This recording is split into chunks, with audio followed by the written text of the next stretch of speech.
Discord. I'll be right in.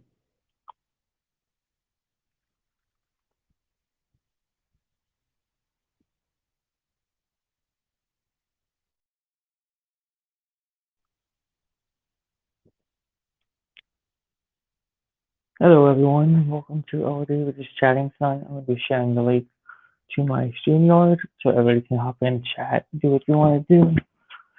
Talk to me, ask me questions, say what's on your mind, what you've been dealing with. We'll talk about music since the YouTube and internet wants to be ridiculous. I decided to do a chat stream tonight. Say what's on your chest, what's on your mind. Talk about different topics, politics, and it will be civil. That's all we'll be talking about. I don't want any hate speech or anything in my stream. Once you're going to be, once I pick up any hate speech or using any derogatory terms or attacking one person, you will be kicked from my stream. You also will be banned from my channel as well. The moderators will ban you because I don't tolerate that. Everybody is welcome here.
Sorry about that. I have an issue. I'm just going to be chatting.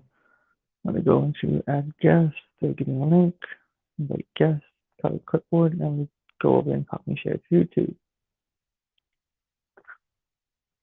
Right.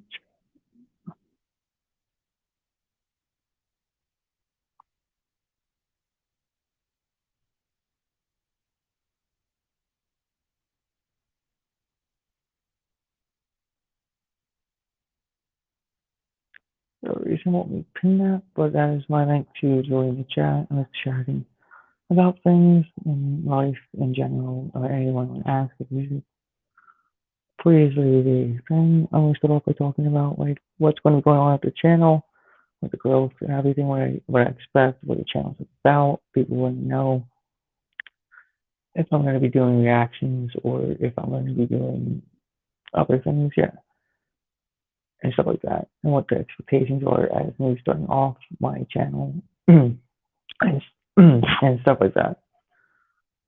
First off, I'm Lord of Darkness. My channel is going to be a reaction stream, also entertainment kind of channel where I will react to music, also entertain you.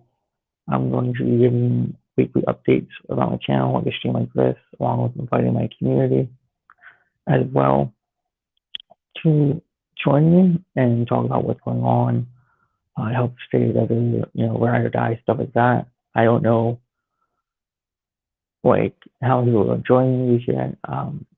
Like, each month I'm going to be setting up, like, donation goals, stuff like that, as into where we hit a certain mark, I give back to something, like a charity or something, like this month. I don't have any of that set up because I'm just starting off. Once my channel grows to at least, I would say, 100 subscribers by end of April, I'm going to be doing some, like I said, donation goals where there's certain things that I was saying and certain things that we said. Now each month we're going to hit a certain goal. We're going to go out and buy something, or I do something, give back to someone for a cause or charity. I'm going to be reacting to music for you guys. You can donate if you want to donate. You don't need to. Every donation is appreciated. If you want me to react to your song, I get to it. If you donate like $5 to $10, it's not guaranteed you're gonna listen to your song right away. Like everybody's gonna be treated equal. You know what I mean? There's no favoritism. If you want to donate, you donate. It's up to you. Doesn't guarantee it's gonna be a priority.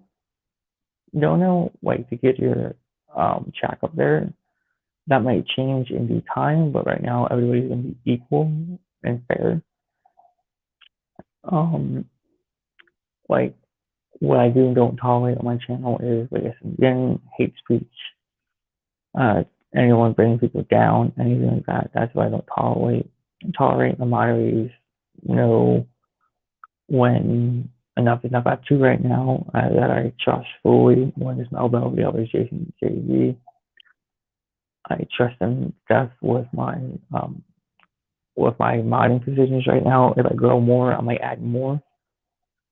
And no one's going to be paying for it. No one's going to be buying moderator roles. None of that. It's who I trust. Expectations, at least try to grow. Be who I am, be true to me. Nothing more, nothing less. And that's about it. If anybody joins and wants to chat, want to start a conversation, I'm here for that. Like any interview kind of thing, anything. I'm just chatting. I might play music. I might hop into Discord and hopefully play some music. I can do that as well. As I wait for people to join, I can see. Give me 1 second to hop into Discord because I can't share my screen on here. I go to comments, no one in the comments, banners flashing, that's all good. More private chat, nothing layout, settings, post comments. Okay, I can post a comment. Okay, that's new really. Click comment, go to more, post comment. Oh, never mind, can't pin it. Anyway, wait, what did Streamlabs? Let's do it. Now I have flows up, now it's good. Alright, let me hop into Discord and see if it plays my audio for my mic. And I'll be hopping on my private server.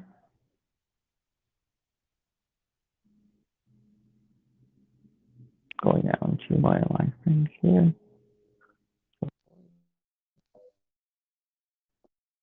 Can y'all still hear me? Yes.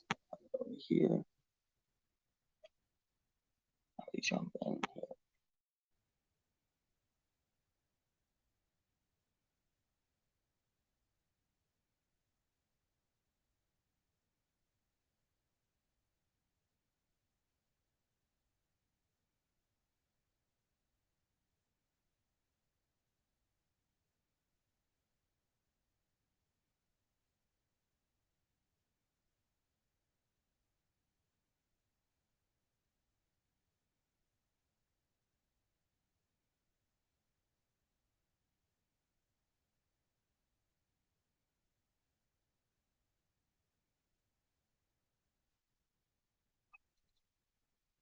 Oh, nothing much. No, just chilling in chat. I'm gonna hop in the just gonna be YouTube, just to chat and talk and have a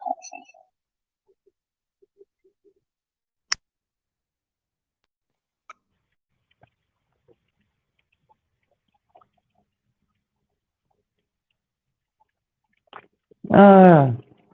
I'm alright. One of those up and down days.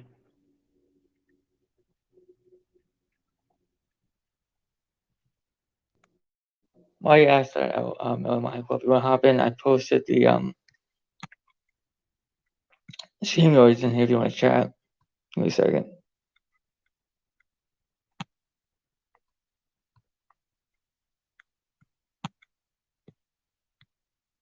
There you go, I just posted the StreamYards link. So hopefully you can see it. I don't know what's going on with my phone and stuff. Can you see my StreamYard's link in there? My mic club?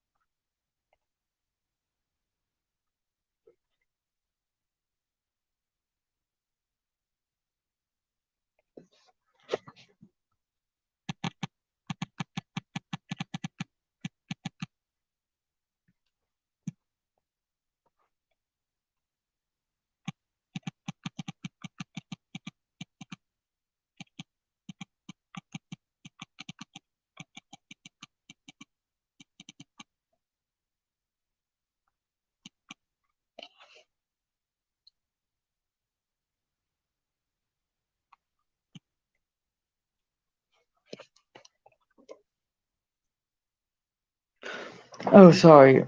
It's my mic. God damn it. I was just talking about what my channel is about and who I am. I was talking about my channel, I'm going to be doing reactions and I'm going to be doing I'm going to be reacting to channels. No, not reacting to channels. I'll be reacting to music. I'm going to be reacting to other things as well. Like if someone sends me like a funny movie clip, I might, depending on if it's not copyrighted or get my screen clapped, I will react to it. I'm going to be like entertainment as well. I'm going to be setting like goals, like how Hatter does it kind of every month, but not going to be as bizarre as those. But I'll be setting up like donation goals where if we hit a certain dono goal or a certain sub goal, I would go out and do something good in the community or give back to the community. So it's all that. I talk about rules and stuff like that about like my community. My community we call it the Darkness Army. I have said that way back a long time ago was the Darkness Army. Back on Twitch, my rules on my channel is like everyone's equal here. There is no favoritism. If you donate, you donate. It's not going to guarantee to bump your song up in the line. It's all about fairness and equalness here and spreading the love around. Everyone's equal and no one's going to come in my chat and disrespect anyone in here. No one's going to come in my live streams and talk over anyone. No one's going to come in my live streams and be disrespectful to anyone here. I don't want no drama. I want no beef. This is a place for people who are part of my family and part of my fan base who wants to come and chill, relax, enjoy music, suggest music me reacting to, and suggest things for me to see and react to and have a good time.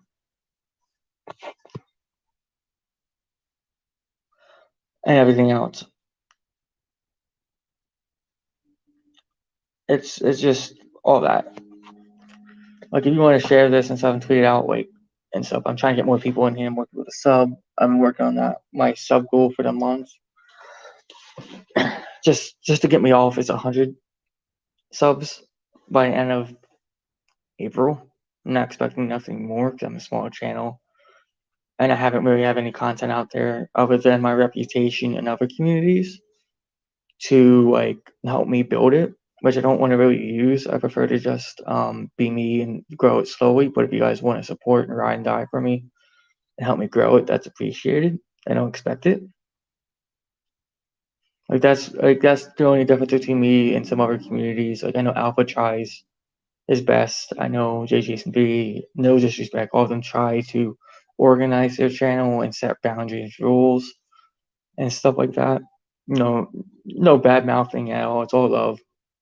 I want to try and set mine up a little bit different from theirs, be me, and don't go off of the clout. Like, I respect Alpha Tyler doing his thing. I respect Jason JV, Matt Hatter. Yeah, we're all like one big family. We all like hop in here and like all mess around and stuff like that. I also want to have like my stuff where it's set, where it's how I want it, how I want to run it, how I want to have it organized, and stuff like that. And like wrenches are not going to be given out. It's on record. You're not. No one's going to be buying me wrenches. No, you're not going to donate $1,000 a month or whatever just to get a wrench. No, It's based on trust, based how I know you, how long I knew you. Like MMM, I might give you a wrench eventually. Not now. I'm good with 2 mods until I grow more. I'm just in here bullshitting and talking just to see what's what with people. Like, just set my standards and set my priorities straight on record. So, like, right down the line, people don't use what they're using against Alpha now, calling him out, saying that he's fake, calling Jekyll out for being fake. I'm just setting on record early on how my channel is going to be. The top priority Jono thing might change later on down the line, my view on it, of that being a priority instead of not being a priority or favoritism. That could change, but I personally don't want that to change. It depends on the growth of my channel, and that depends on a lot of other factors. Yeah, this is my setup stage for now. Like early on, I did some reactions yesterday. I got a couple subs from there. I think I went up from like having 11 initial, like with no minimum content, to 17 now growing. Like right now, since I'm down in Arizona right now with Melbell and all that, I have to work around what she has, her equipment. If I was back up where I originally was, I would have 2 screens normally going and have OBS slash StreamYards as a backup for OBS. If OBS didn't work right, I would have that on a separate screen with Discord. I'll be engaging in chat a whole lot different than I am now. So I'm working around the equipment I have. Depending what happens with me in Arizona and stuff, if everything works out here and stuff like that, I have to go buy out and start from scratch, building my own PC again and getting my own 2 screens again. Like if I'm looking at building a PC, which I'm hoping on doing, which is my first goal for a channel, which is my PC I'm going to build, I need about, I say about 2K, 2 grand is the highest goal I'm going to set for my channel for at least 6 months. Is 2K for a nice computer and 2 screens. Because I can build a PC from scratch, military grade, with a gen behind technology and make it run as a brand new PC.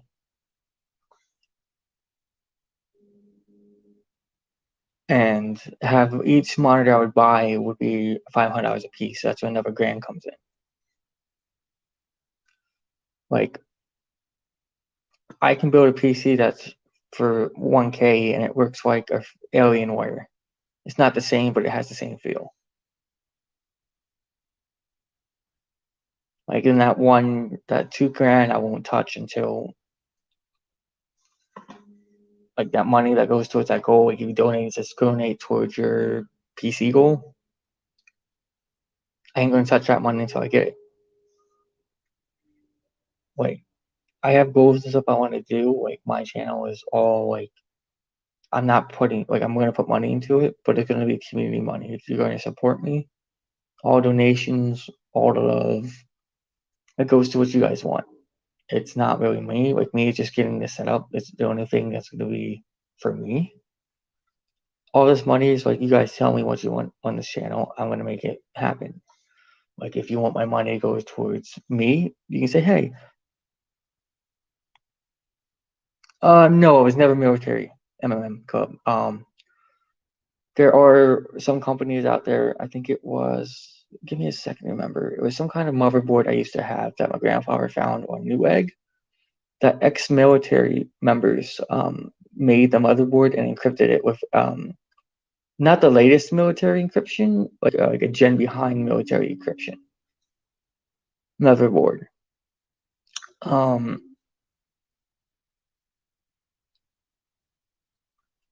It's not me. Like I never claimed to be military. I always said it on Alpha's streams, and everyone else said I was never military. That was my grandfather. So it's all military based software that are outdated by like a gen or two. Like I can buy a motherboard, I think it's the X50, something like that. I'm trying to think of the name of it. Tomahawk motherboards. That's what I'm thinking of. Tomahawk motherboards. For about $400 to $500, and they're military encrypted, from made by ex-military members or current military members for the general public use. And I looked it up, and it's really good. RAM that I use is SharkBite RAM, and I know we do 16. No, I sound like I'm in, and I like seem like I'm in. I just know a lot about it because I do have a lot of military family members who were in the Navy, the Army Air Corps / Army, and then the Army. I don't know about I don't know if there's any that were Marines or anything like that. If they aren't there, they can't tell me for reasons. But I do have family that were Army Air Corps, and Navy. And I do have family going back to almost every single war in American history, as far back as the American Revolutionary War.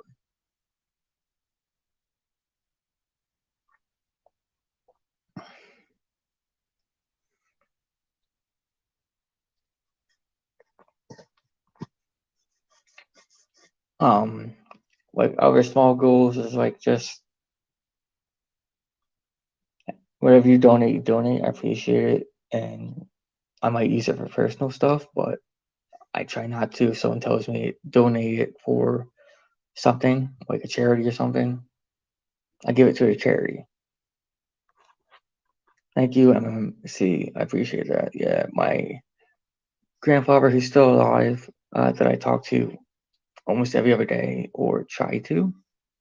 I haven't talked to him in a while, but I might give him a call later when he gets done work.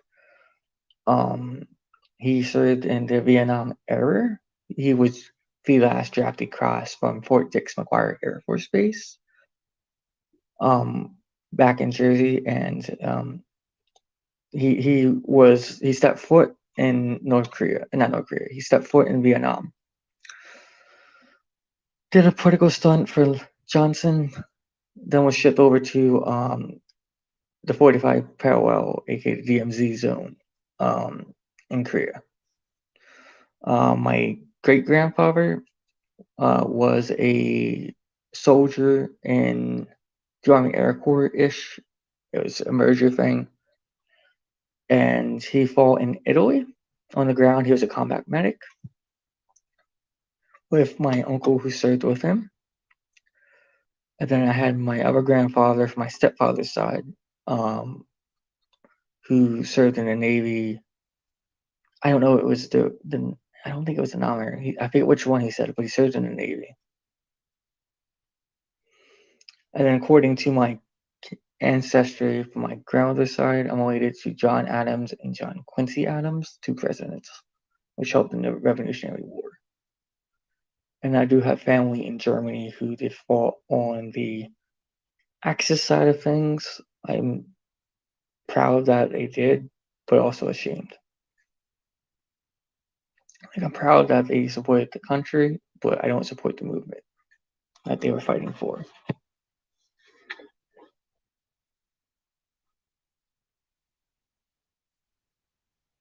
Yeah, I'm saying it from day one because I'm not going to have, like, I tried starting my Twitch out a little bit different without having any goals or priorities or setting up a talk like this, and it kind of backfired on me.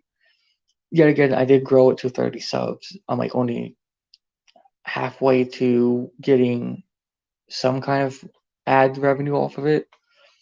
YouTube is harder. You have to set your goals, what you want down from day one. Build it up because I need 100K, I need 1K subscribers to even get ads and like mad watch hours. The hardest part about YouTube is maintaining the viewers to come back. You can't always react. You can't always react to like artists. You have to react to a lot of artists. What the community wants, you have to connect with the community on a personal level, and you have to connect to their interests. Keep them coming back for more. Also give them some entertainment along with that. You have both. the community, connection, the comedy side, the entertainment side, the reaction of like giving your honest reactions and not being putting bullshit out there just to hype someone up. From day one, helps your channel grow and everybody knows what you want. Like right now, I haven't set up YouTube to where I have it where it's like description, blah blah blah blah blah. Here's my contact info, stuff like that. Yeah, I'll work on that once I grow it more. Right now, it's just gonna be a title and my general thing for now, and then eventually put my socials and stuff in there once I notice my channel is starting to grow and my analytics start going up. People on YouTube are coming in, not for me just sharing it on Twitter. Like they had to search for me, they had to do this. Like I had to put the work in to build it from ground zero. Like I support the Alpha fam, I support the Alpha squads, the Cryptic and his fan base, Crypt, we scheme the schemers. Like I support JMP in that community. I just don't want to pull in guys from those communities unless they are willing to come to my content. Like Hatter, I posted my stuff on there a little bit because I'm kind of helping him more than a little bit more. And I like just posted my stuff in there because he's a JMV. He's like, guys, you can post your stuff in the chat and do it. But I'm not going to try to pull people away from other community streams. If they want to come in here and support me, or flow or lurk, that's fine. Yep.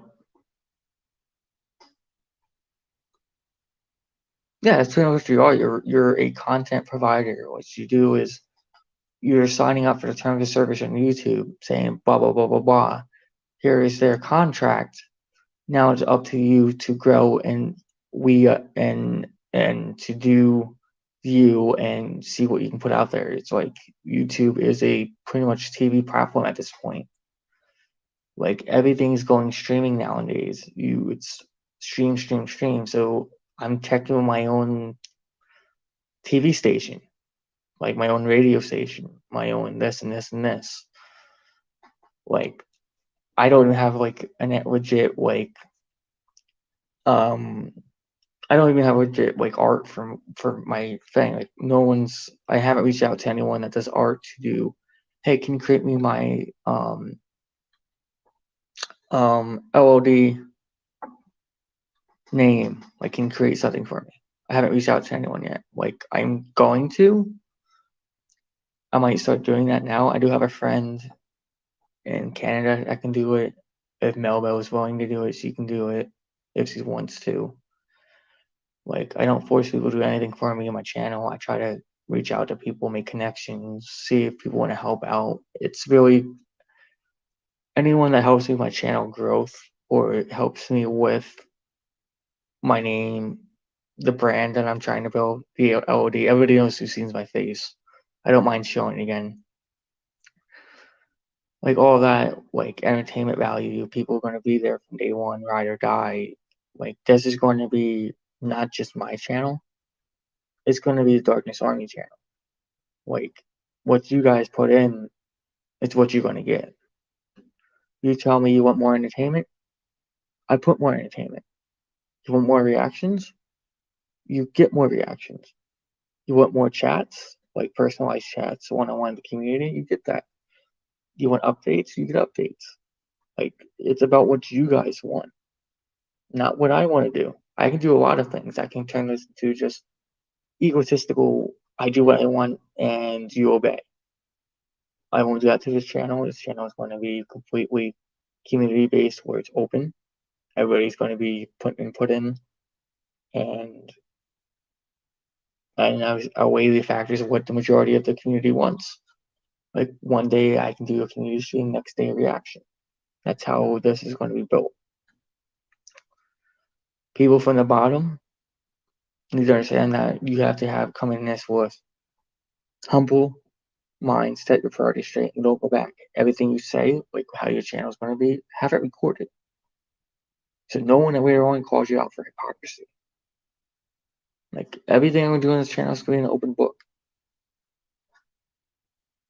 Like I might have private conversations with my mods, yeah, because that's personal stuff I don't want to be put out in public. Like if I'm going to promote people, that's going to be private. I'm not going to come out in front of me say who I'm promoting. Yeah, I might.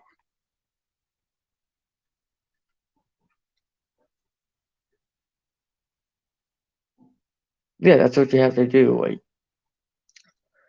Like Alpha Squad, like with him and his brand. I love the hell out of him. I like his brand. I like how it's set up. Same thing with WeScheme and his brand, JMP and his brand, Hatter and his brand. You know, like everybody has their individual brand. I show them love, and I'm always going to. And I want to build my own brand to help with them. Like Darkness, Lord of Darkness brand is going to be mad love for everyone to help me get to where I am, to help whoever taught me how to, that made me part of that community, Alpha. He helped me get out that awkward shell. Same thing with WeScheme. Like they taught me a lot. Same thing with Hatter. Same thing with Jekyll. Knowing Jekyll for a short period of time and getting to talk to him part of that. He helped me out knowing some other things. Melbell did. The people I interact with daily in everyone's community, like you, Amy Lee, Amy Lynn, stuff like that. Like you all helped me get where I am. I'm not going to turn my back on you. Like if I'm going to build a brand, everyone that helped me get here and supported me and told me, do you start something? You have something, kid. I'm not going to turn that back on you. You guys can, if we have beef or whatever, I'm going to bring it to your face. I'm going to forgive because I'm not that type of person. I'm not going to hold beef against you. Like if JJB is having beef with someone else, I'm going to stay quiet. Like I'm going to say, hey, I'm going to call you out on your bullshit like Alpha Tyler did. Like I'm not going to get wrapped up in that kind of stuff or I die because I have to protect my brand. Like I would call you out and look at it from a third party perspective. You know what I mean? Hey Austin, how you doing, bud? Just chatting. If you want to join, I did add the Streamlabs link in there, unless it deleted again. But I just chatting, just establishing my community guidelines with MMC because he's a smart man, and we had an intelligent conversation earlier about domestic violence and stuff like that.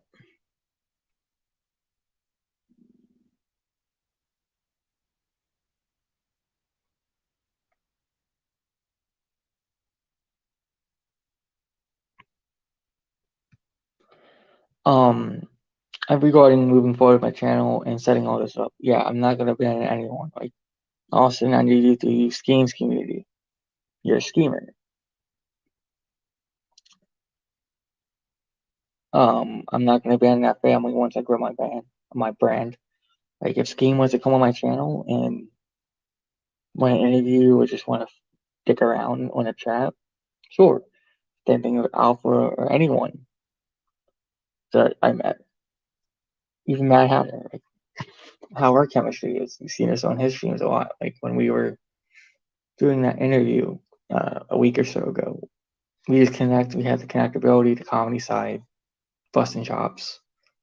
Like if he wants to hop on here and just do a roast to me or just wants to come in and just cause havoc on a stream, yeah, I'm gonna let him do that. It's entertaining. That's how my channel is gonna be. It's supporting me and the ones that help me get here and the ones that are gonna help me get further down the road. Like if I make connections with Crip or if I make connections with other artists or other channels like Jacksepticeye or Forever Bad, I come across this radar for whatever reason because he does watch a lot of weird channels that are up and coming. Same thing with Mr. Beast. Same thing with Cutie Pie. If any of those guys come on here and support me, mad love for them. Kanavi? Yeah, too. I don't know who that is. I can look him up. To be completely honest, I'm not gonna front you. Kanavi, I don't know who that is, but I can look him up.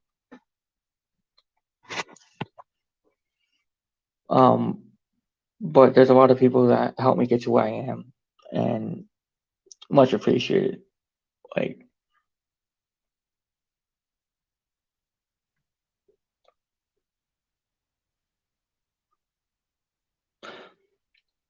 that didn't that whole situation with Amy and thinking that was a scheme was based on Albert Tyler. He started it. I'm calling him out on that. He did think it for a while. Then it got Amy's weird wheels, and then the bus started turning in her head of like, yeah, he sounds somewhere. It got so convincing. We got the gag going, me and Albert, because we couldn't help it in JJB. We just couldn't help it. To where it helped build the hype up to where we Scheme would join again and completely debunk all of it. It was fun setting that up. Because Scheme was watching the whole time and he had no issue with it. The reason why that one time when Chris was on there, I said I'm not we Scheme for legal purposes was because I knew he was probably watching that day and I didn't want any legal lawsuits coming to my door. Um, he's not like that, but if you're trying to convince people that you're a Scheme and stuff, he can pretty much call you out on it and says, here's my photo with the cease to resist order here of China impersonating me. But I know Scheme wouldn't do anything like that at all. He's a decent dude, just like me.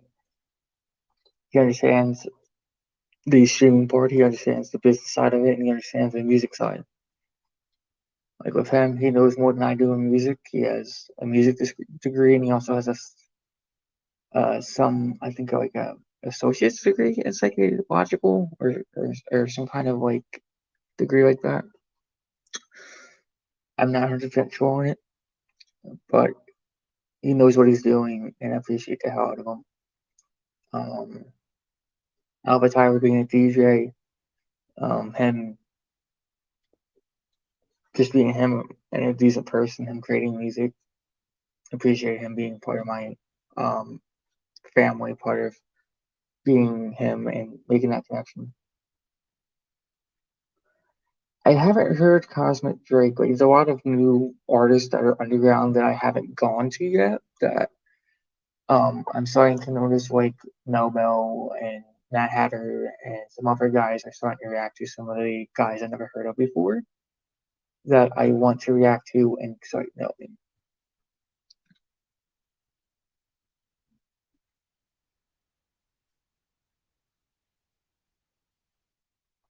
Yep, that's how it started. Yep. Hey, I recognize that voice.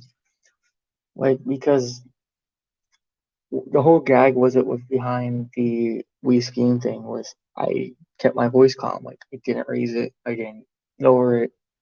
Like now, like you can tell if something's really off about me, I'm not gonna go on about that. That's for me to know and not to be in public eye. Um but my tone never really changes in my voice. Like I can be angry, I can be upset, and my voice is pretty much the same. When it comes to streaming, yes, a little bit outside of streaming, I might be a little different with my voice and tone and stuff like that. But streaming, I try to keep it where my personal life doesn't interfere with my streaming life because of, I try to separate the two, kind of keep a distance. If it does interfere a little bit, so what? But I try to keep it professional as much as I can.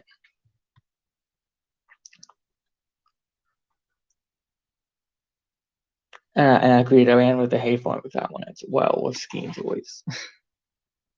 I think I convinced two people that I was Scheme. Apparently, until he came in and we talked at the same time, and he's like, that, and Amy still thought I was a pre-recorded voice. You two were pre-recording yourselves until we said something completely different. Like, what was his spirit animal? What was mine? I forget the whole conversation after that.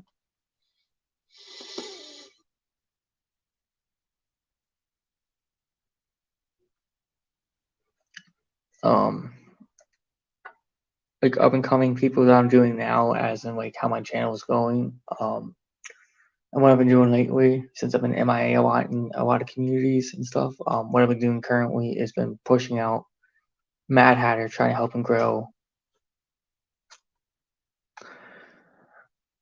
It is kind of like an Earth, but it gives it like the it makes you wonder kind of thing. Like it's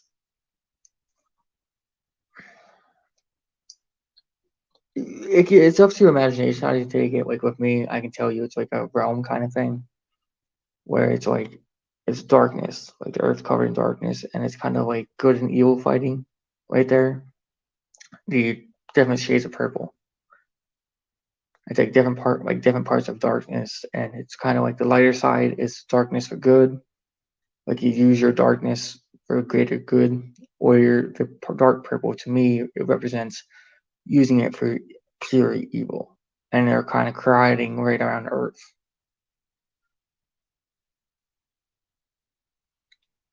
Because without darkness, there is no light. Without any light, there is no darkness, and stuff like that. Yeah, and I don't want to use this picture though because I don't want to build my brand off it, just in case someone does copyright claim me for using their artwork, because I got it off of Google completely, to be honest, off of Cool Photos on Google. So all it takes is one guy on the internet just saying, "Hey, I mean, you have no evidence that you own the picture, so let me just take it from you and your royalties."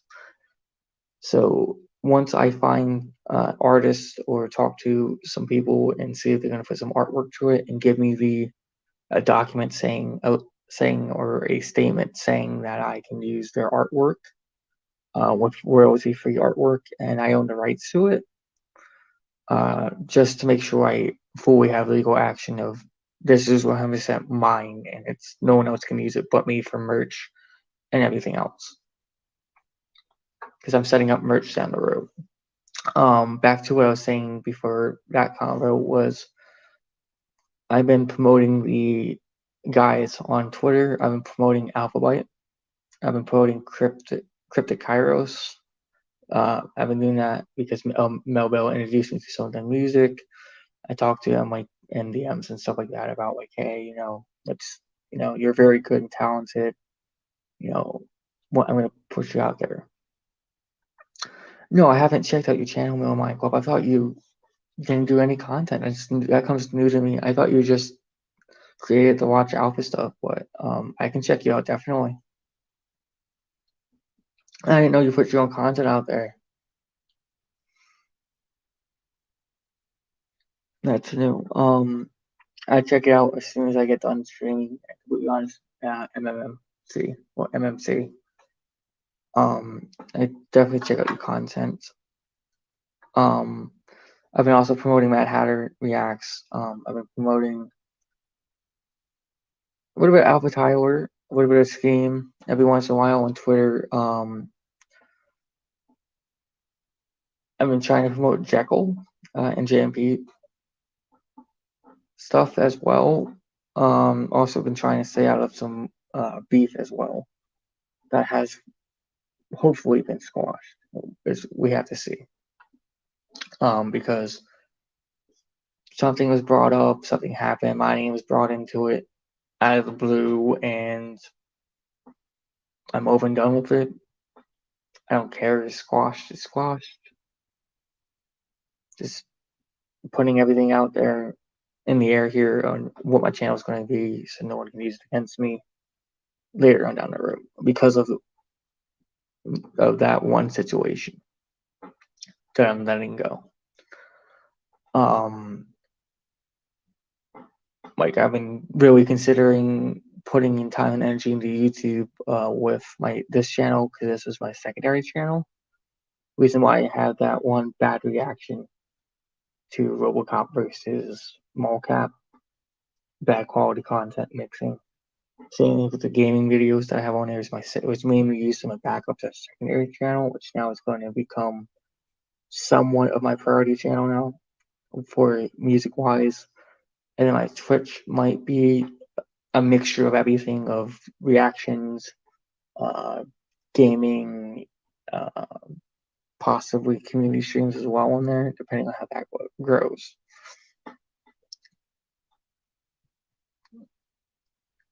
Yes, I said Jackal. It's Jekyll. I know. Sometimes I say it right, sometimes I don't. It feels like I'm going insane when I say his name. I think of Jack when I say it, not Jack.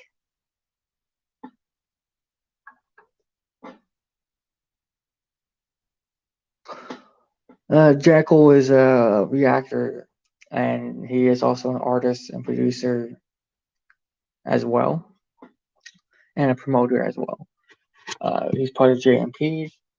Like, you would check out Mad Hatter Reacts on YouTube. He's affiliated with JMP, and he is a very close friend with Jekyll. He spells it, yep, Jkyl, yes. Mine, so as soon as I get done here, I need to update the description and stuff to add who I rock with and where I came from and who helped me get to where I am as well. Yeah, add that in my description or who I'm affiliated with.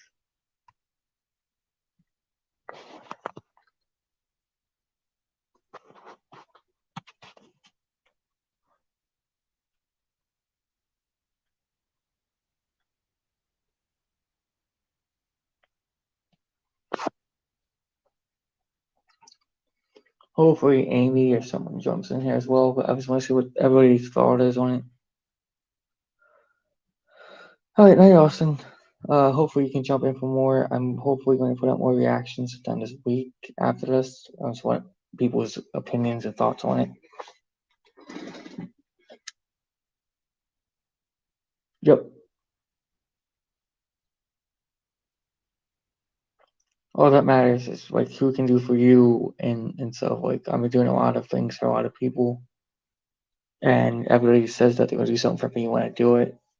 I'm not gonna abuse that. Like, I'm going to work around their schedules more or less. If we intertwine with reactions and stuff like that, I'm going to say, hey, didn't attend it, didn't know you're going live. Scheduling is very hard to do these streams. Like, I am currently 3 hours behind on the Eastern Coast right now, so it's 10:08 here. So that's going to be hard to scheduling because if I go live around noon, it might go interfere with Jekyll stream or Mad Hatter stream or Alpha stream because they're over there. Or We Scheme is more central time, so it's around, like, I think he's an hour ahead of me. So I'd be careful with that as well.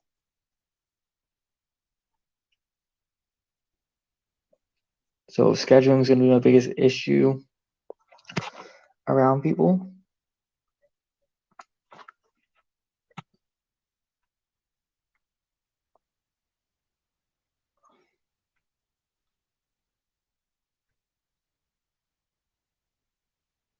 Yep.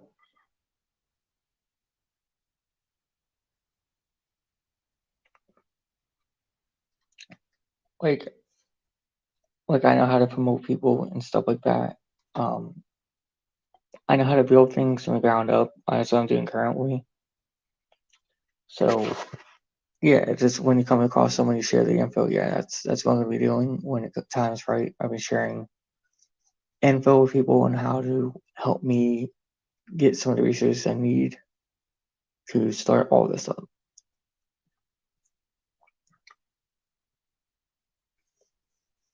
Like, I kind of have a general idea down of how to do it, but the thing is, it's impossible to do it when you're small and you have all these big ideas and aspirations. Like me, I don't want to achieve everything through baby steps, but what I said in the beginning about treating everyone fair, equal, and stuff like that, and trying to build something and have everybody involved, that is true. I'm not going to ever lose that. Everybody here is going to have an input and say.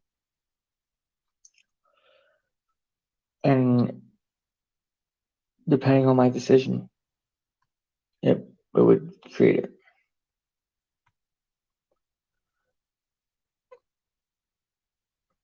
How do you eat an elephant? I don't know.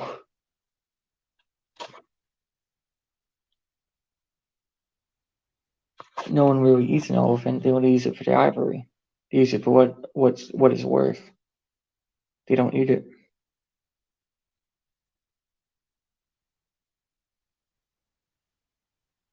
Because the elephant's skin is too tough for the human to consume, I would believe.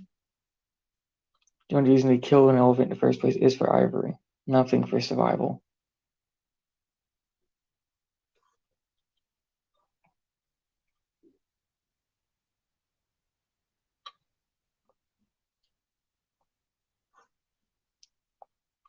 It's asking,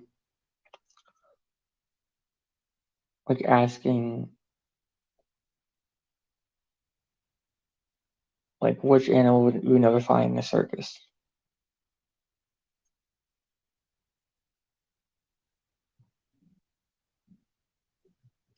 Agreed. I just have to sit down in the next couple of days and write what I want to start off doing, like reaction wise, where I'm not gonna go on a hype train of like Easy E and all that. Or not Easy E, Easy Mill. Like I'm not gonna be clout chasing that much. Like I'm on a small channel. I'm gonna stick to like not hopping on the bandwagon to get my channel where it is. I'm gonna start small, see where it goes, react to like the smaller YouTube artists, like people that I think should get recognized.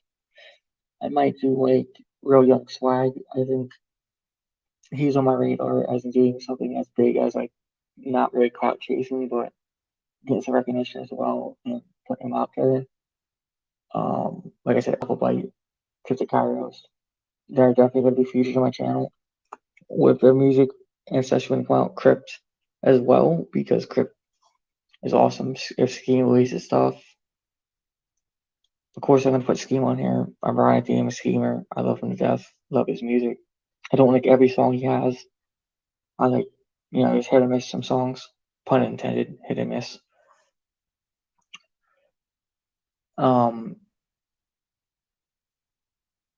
I'll put Tyler. If he puts something out there, I'm gonna listen. Same thing with Jason JV.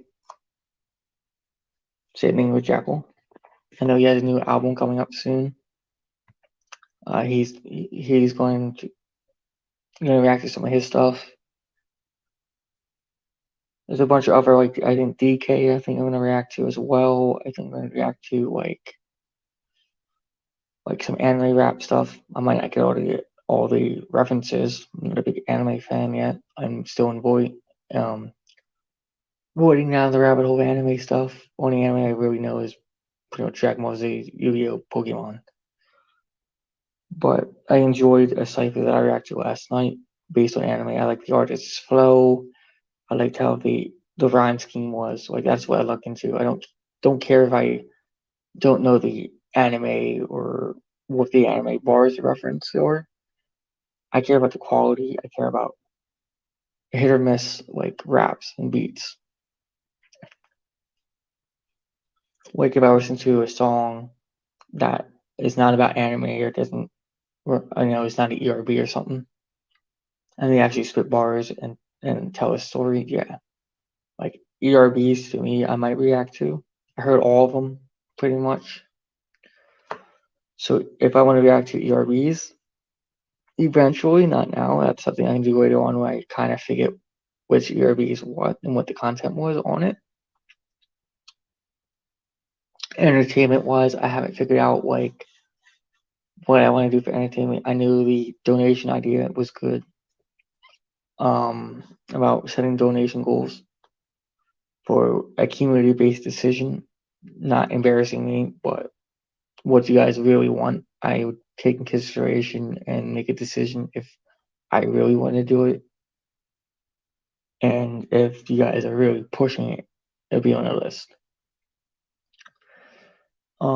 Like hashtag free sunshine. Of course, I'm gonna keep that here because I established it with Hatter stream as well. Like I know he's gonna follow me over here doing my own independent stuff, but hashtag free sunshine, hashtag sunshine. All rights reserved to Mad Hatter Reacts. That's his idea to have on his stream.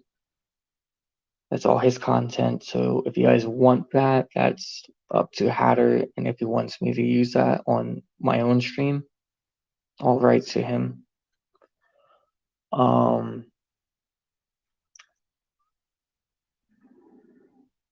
Like there's other things I want to do eventually when I get big that I can't think of right now. I'm kind of getting tired of thinking about it because I know it's physically impossible to achieve 95% of what I said at a small channel.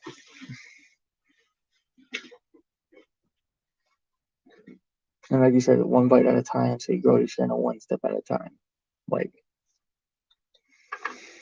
most of it right now is with chatting, community streams, updates, and possible reactions when I get a chance, if my internet's permitting. Yeah, I am still going to give respect to, like, it was his idea, like it was kind of my idea, kind of pushing it, and then it created on his channel. You know what I mean? It's his. He can technically say it's his property. That Sunshine is his property per se, as in like entertainment property, not physically me property. To where I can get in a touchy situation with that. So just for legal purposes right now, until I discuss it with Hatter and possibly using on my own. Yeah, we can work together on it. Yeah, like I had to discuss it with him later about it, but like I said, I still stand by it's still his property until we discuss working something out together where it's kind of like a neutral agreement among both parties that Sunshine was mutually owned partially by Hatter and partially by me, and then I feel comfortable with that when I discuss it. And it would save me a bunch of hassle later on down the road, that just in case something falls out where something bad happens, I'm not going to get screwed out of something. Like I'm trying to really protect myself very early on streaming, where every little thing I'm doing, especially with art and everything else,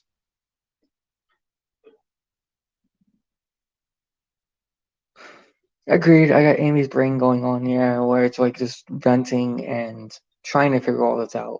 Where it's just scattered brain, because I know how to do it, and I have other stuff personally going on and stuff like that with other things. But I think with the community I have established and been around, I think I get people to support me.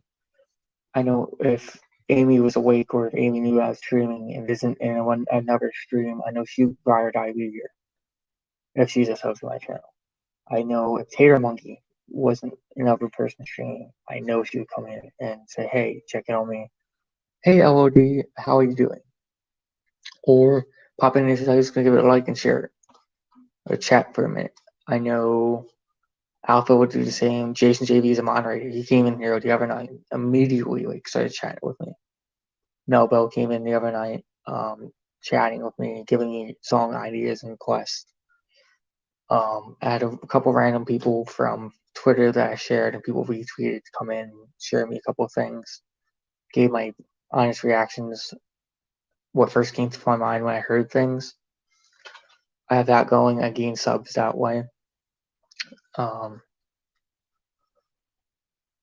shared my link to my channel on Hatter's stream, where I guess I got a couple people from there. But mainly I'm trying to build it from ground up. I shared it on his Discord that I'm going live now. And his bulletin board, because he said that's a place for any content creator or promoter or artist to post their stuff in the billboard there. So I get people who go to Hatter's community. Eventually, I'm going to, I think, around 100 subscribers, release my own personal Discord that I had created for a while now. Oh, thank you, MMC. I know she might hop in here.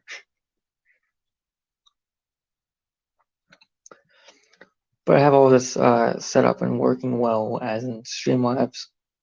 Apparently, I don't have a timer in Streamlabs, apparently, right now.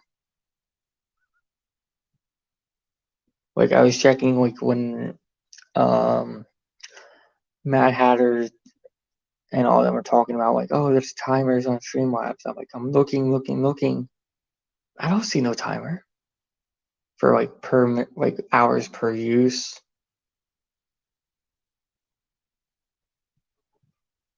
I haven't seen it yet, and I haven't hit the limit yet. I feel like I don't know how many hours last night that I was streaming before the power went out, and then after it came back on.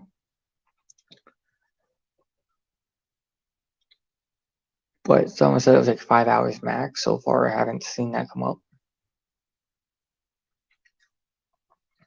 per day.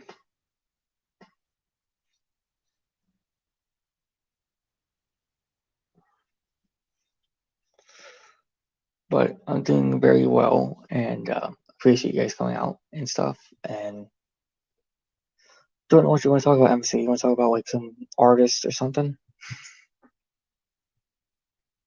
Like, I haven't really followed up, and like I haven't watched any politics either, so I'm way behind on that. I'm kind of glad because technically politics to me got to a point where it was driving me mad every single day. You hear me on other people's streams. Blah blah blah blah blah. Trump this. Blah blah blah blah blah. Biden this. Blah blah blah blah. Senator this.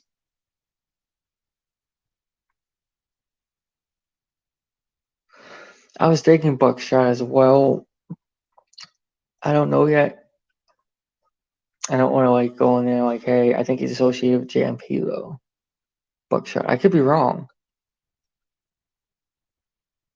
but I can see if I can do some collab stuff with him, like Mikey D does with Tim and Triple T and all that.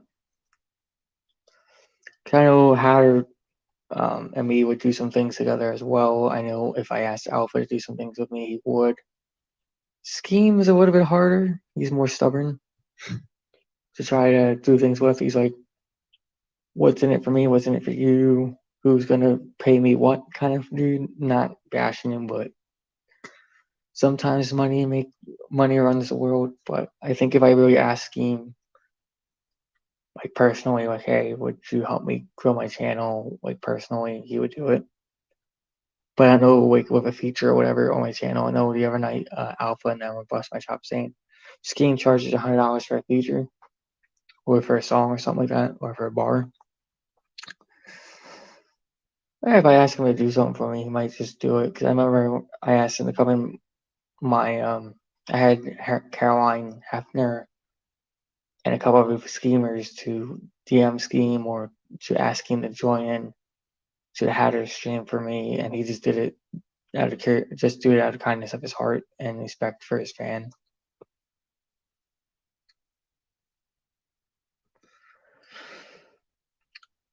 I so want to do video voice right now, but I really don't want to be comical right now. I do, but don't. I can be his tech support dude. I don't know everything about Streamlabs to be technical. It's still a new learning process for me. Like OBS and Streamlabs, I know they go hand in hand. They're both similar. StreamYard's a whole new platform where it's just like I'm using my phone. I can't even have any of the casting my screen on my phone.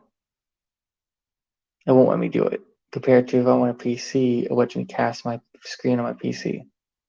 Biggest difference. Mobile version sucks.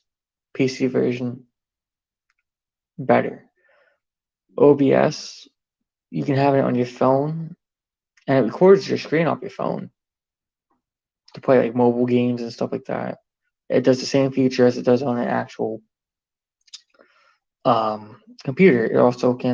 I can also create podcasts that way where I can sit there without a face cam or anything and record me talking to someone, like an interview kind of thing. Like if I'm talking to, let's just say Alpha Tyler as an interview with Alpha Tyler, and I want to upload it later, I can do that as well on my phone. like if he can't do like an actual like interview with StreamYard or whatever, he just says, hey, let's do a phone conversation and kind of interview, and you just upload it to YouTube. That way, it'd be easier. I can do that with OBS on my phone. So it's like a more like one-on-one personalized interview where I reach out to him on a cellular device, vice versa, he reach out to me on a cellular device, and we just make an interview like that happen on the spot instead of like sitting down and planning it. It all depends. Like OBS can be used for many things. Like I used to use OBS for scam calls where I used to record people who said, oh, this is SSI. We got reports of abuse on your SSI. Then tells me that, they're found someone apparently used my social security number or some kind of payment at the border of Mexico. They found a 1967 Mitsubishi with a shit ton of drugs in the back, of cocaine or whatever, and tell me that blah blah blah, I'm responsible for it. If not, I had to go to legal action, or if I don't go to the Western Union and pay $100 or $200 for bullshit kind of thing. I used to record a lot of those calls on my personal phone. I don't have OBS anymore on my phone because I'm not doing scam baiting calls, and I'm not really doing anything off my phone because, one, it's respect for my privacy with people that I don't use OBS on my personal phone anymore. If I'm going to use OBS on a phone, I would buy a separate phone, and that would be used purposely only for recording off of that phone. My personal phone would never be recorded off of. I never had anything on there to record anyone in any conversation. Because people before have accused other streamers who have OBS on their personal phone using it for malicious intent. I do not have OBS on my phone at all to record any conversations personally. That would be on a different business phone. For using it for my personal phone, it would be businesses as in conversations between me and people. My other secondary phone would be for streaming purposes only, to where I can stream a game on it or stream a reaction, etc., once I get my channel big enough. So if anyone wants to reach out to my personal number or have personal email, whatever, then I'm going to drop down below. Eventually in descriptions, I will not record any conversation, nothing. What's is said between me stays between me unless the other party brings something to the light that is not true or factual. It will be brought to the light. But everything, any conversation anyone has to me, even on Discord, in my DMs, or people who do have my personal cell number, I'm not going to give out any details about who has my number, who doesn't, what was said, what was discussed, because that's me. I don't want to start drama. Don't need it. Don't want it. People don't need to know who I'm talking to. No one needs to know I'm talking to Jim Bob from down the way about him sleeping with his ex-girlfriend or something. Like, I don't need to bring that on stream. And Jim Bob is a made-up character, and that story was completely made up for the record. But that's pretty much for where I'm going with everything. Like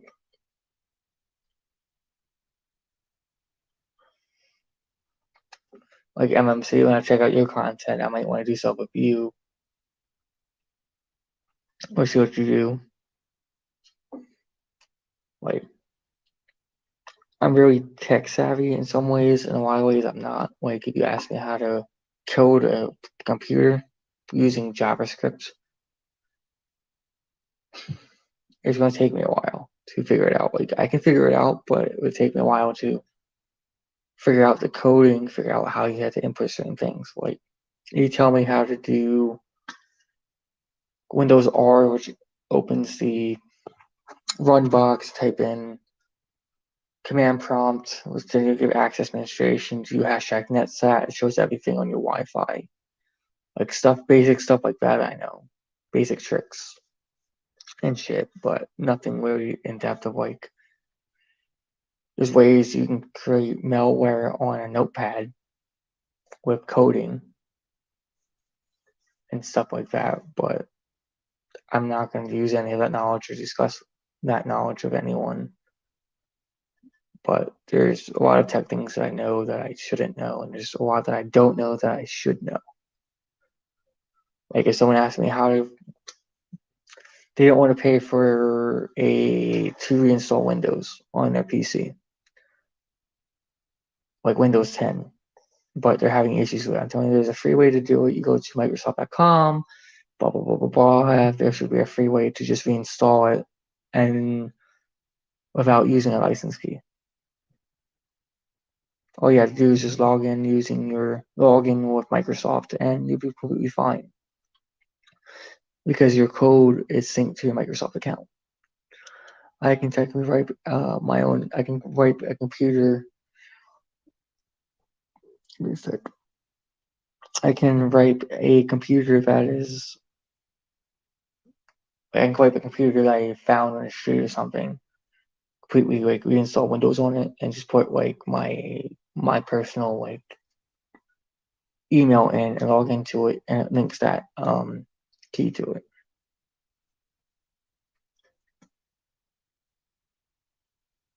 And Microsoft Tech pretty much told me how to do that. Like if you type in into like Windows Media Player, it's still in Windows 10. They never took that out of the coding.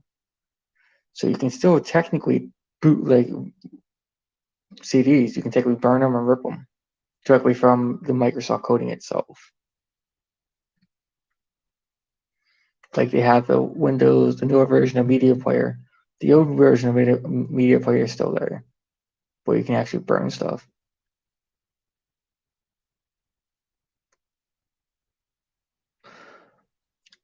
To be personal, MMC, with like you definitely have big brain. Folks like us have so many internal battles. It's hard to tell if I'm winning or losing the battle.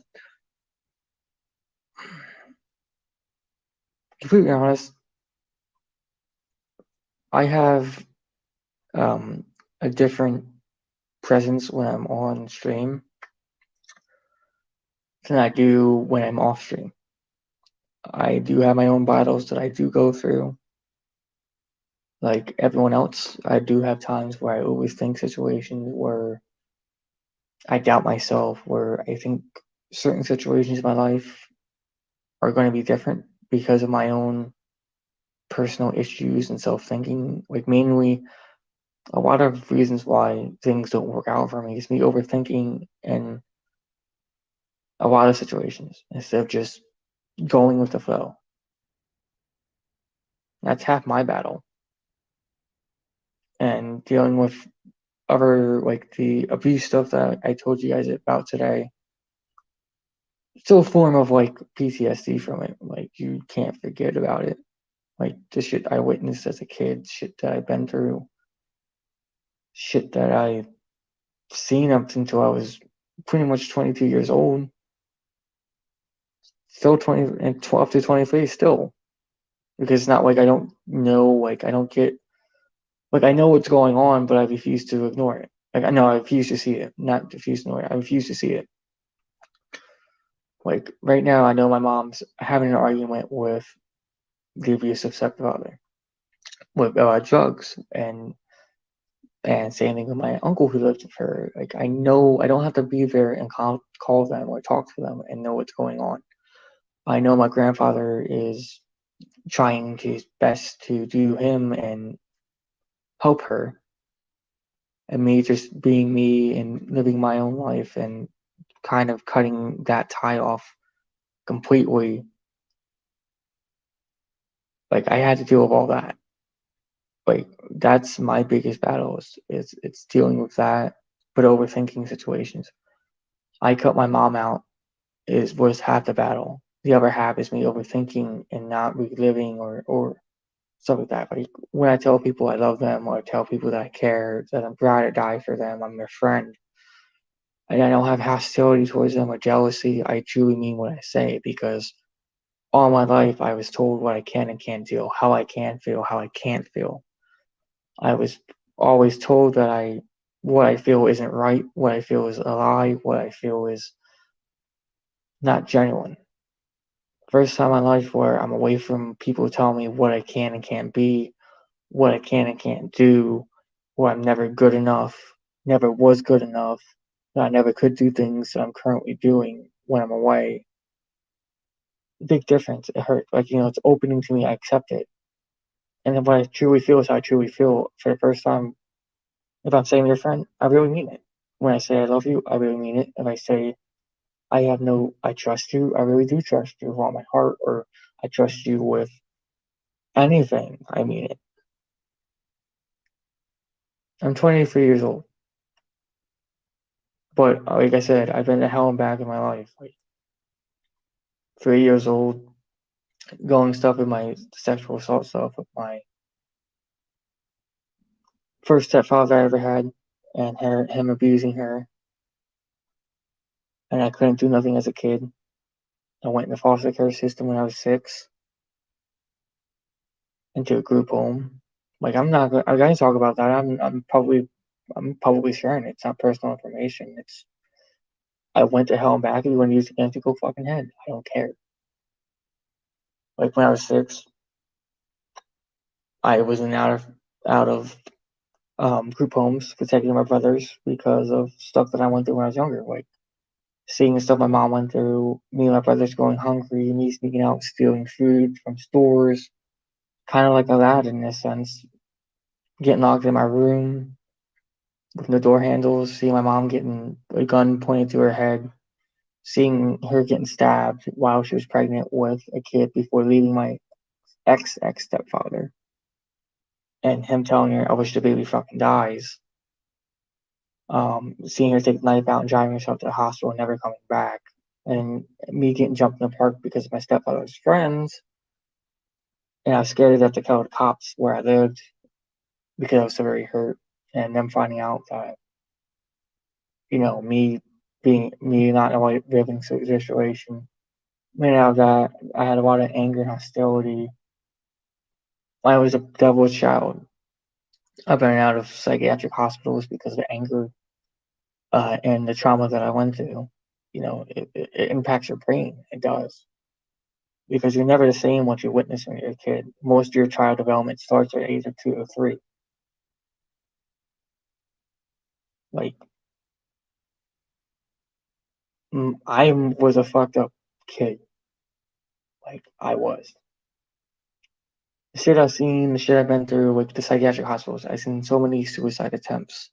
I've seen so many people out there just having hate, or too many people judging people like, this kid's really psycho. He should be a psychopath. He is this, he is that, he is this, he is that. He has ADHD, he has bipolar disorder, he has blah, blah, blah, blah, blah.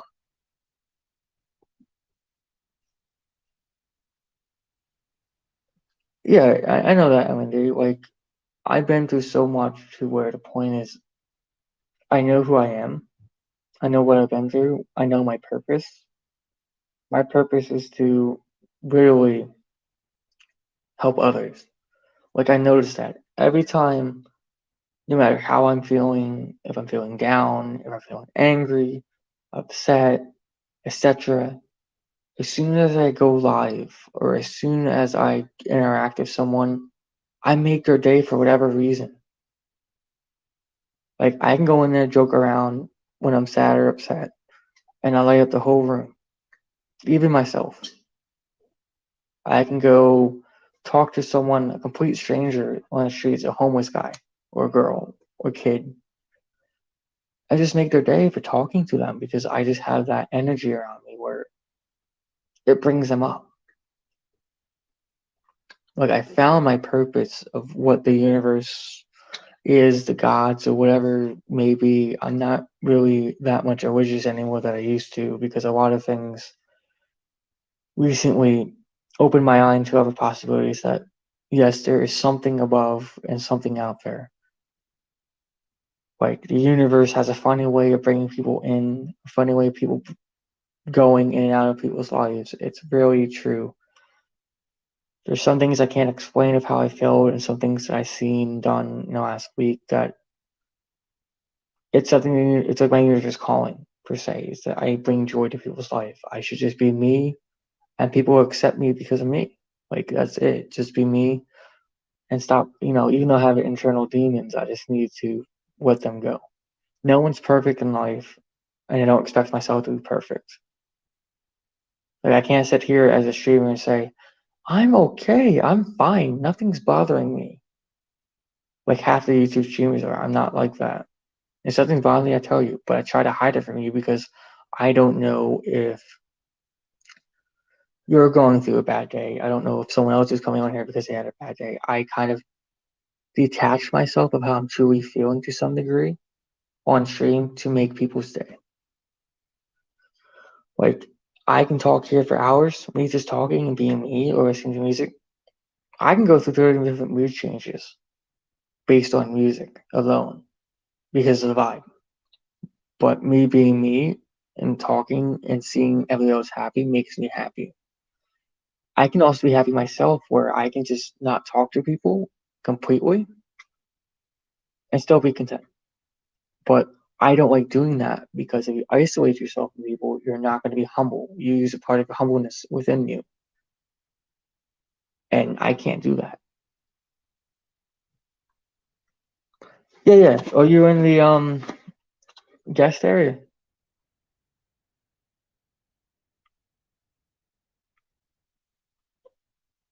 Give me a second. Let me see if it will let me post my comment here.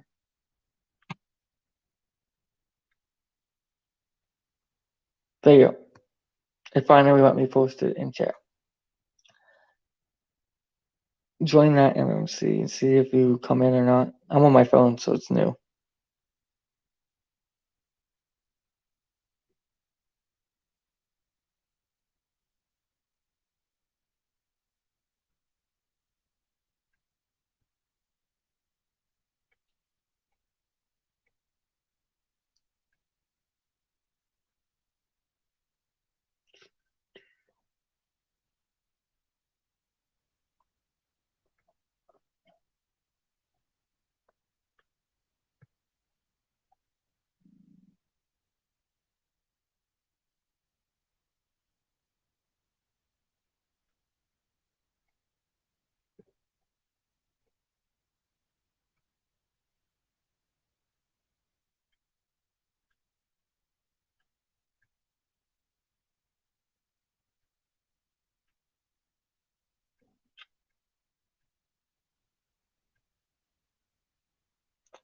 It says me highlight it. Why is it not posting? Okay, let me try to post it in chat again and see you come in MMC.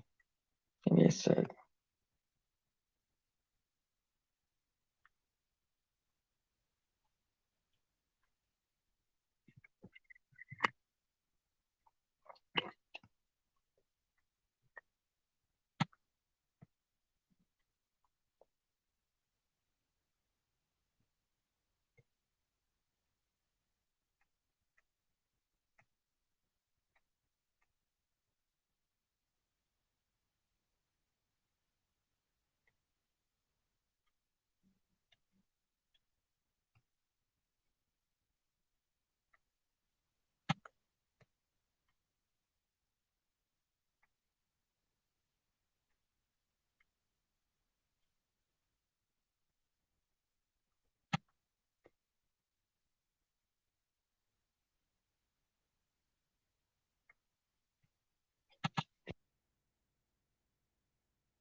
YouTube's acting weird. I just shared the link twice, and you see it up on there. I guess type it in because Streamlabs let me put it, and I just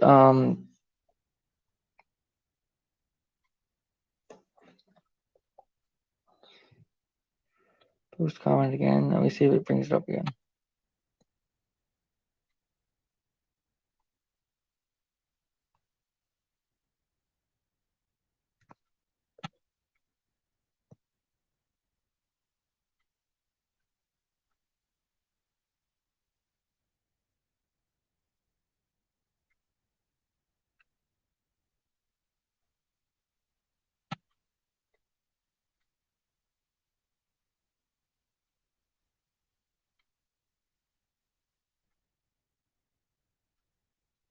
Do you see it now, MMC?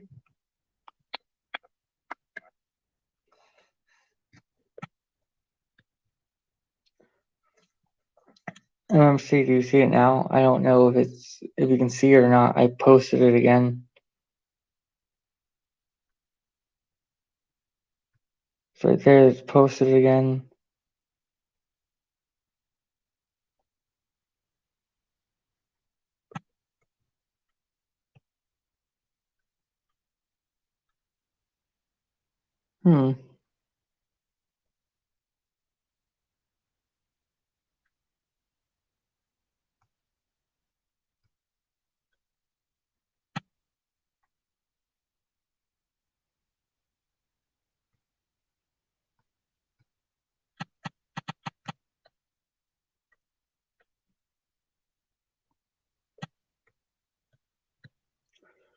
Yeah, I just brought it up, MMC, again.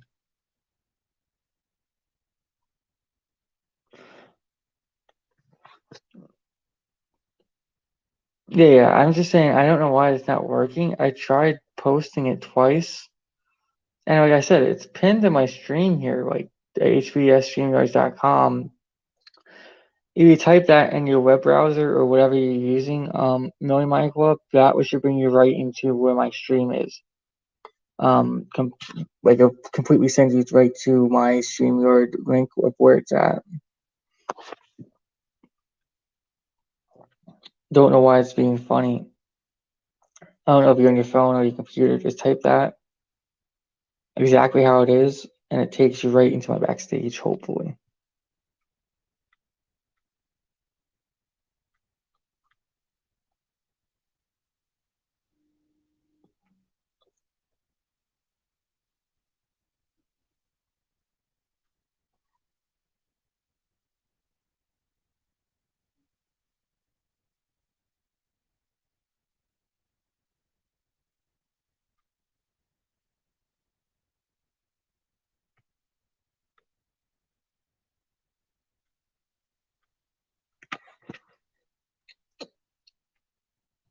Let me try posting the comment again.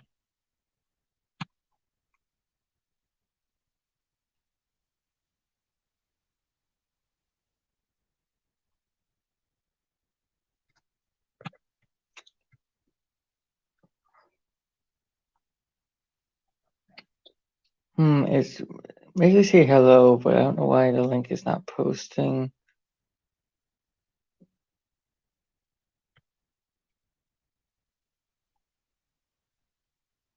Let me try the link again. Wait, this is not before I posted.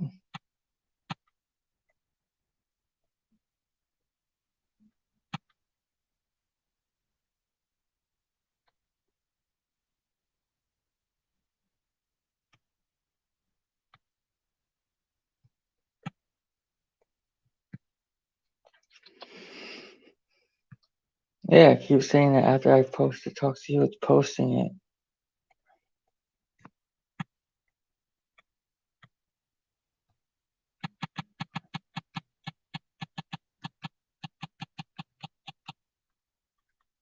Let me try this one, MMC one more real fast.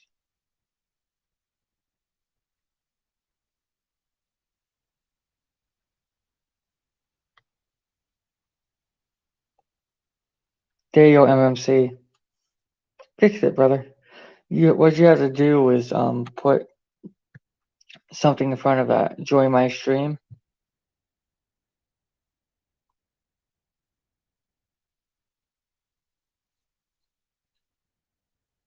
That's what I did wrong. There. Learning something new while I was live. I learned something new. Okay, yep. I wasn't sure. Yeah, what I have to do is just join my stream. There you go. I'm just gonna drag you right in. Ah, What's up, MMC? man, I know exactly how you feel. You know, knowing about a higher power and everything, and everybody. Uh, it just got kind of started out as a joke with Dan calling me an old goat and everything. Um, you got the kind of mind like I do. You're very inquisitive. You're willing to learn. You're not willing to accept everything as fact. And I know what you mean. the more you study, the more you learn, the more uh, you find out that everything that we've been taught in life isn't what they've been teaching us. And I don't know what happens, but you get to a point that you're like,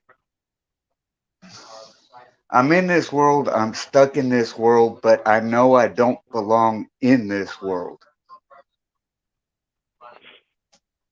Agreed. Some people call it like a third eye kind of thing, where you just you fit in here somewhere. You just have to put the puzzle pieces together. Where it's like some people are wiser because of what they went through and stuff like Yeah, that. Where it's just freaking. I know I'm smarter than I am. I don't know why, reason, or how. I just have to put the pieces together. Where I know my purpose, it's just depending on how I use my purpose.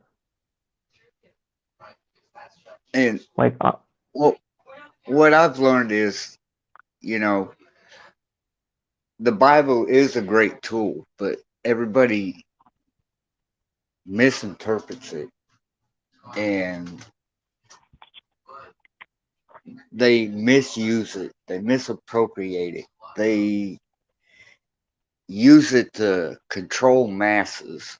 But actually, that book, when you take away all the religious dogma away from it and look at it as a written history book of a people, and there are passages that churches won't teach on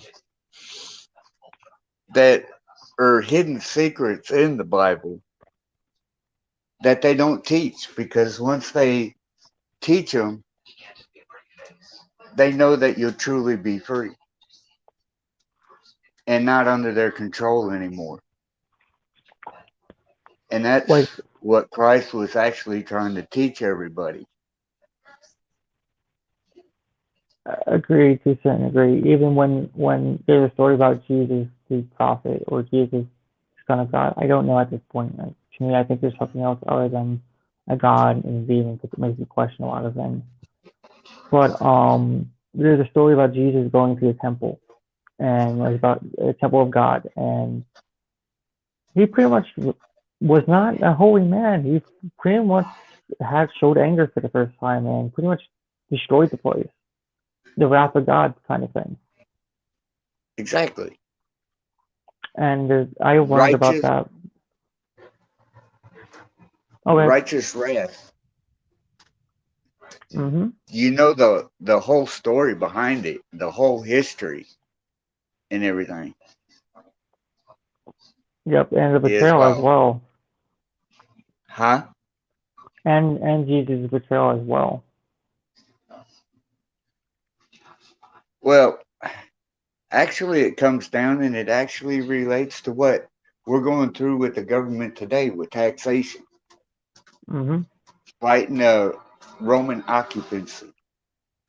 The church is bowing down to Roman rule and then, using the church to enslave the people. It's more than And that too Christ as was, well. huh? I said there's also more than that too as well. You look at it too, is that you can look at the Bible standpoint that the Bible is repeating itself. the story. It's the New Testament repeating itself, where we're almost at Judgment Day.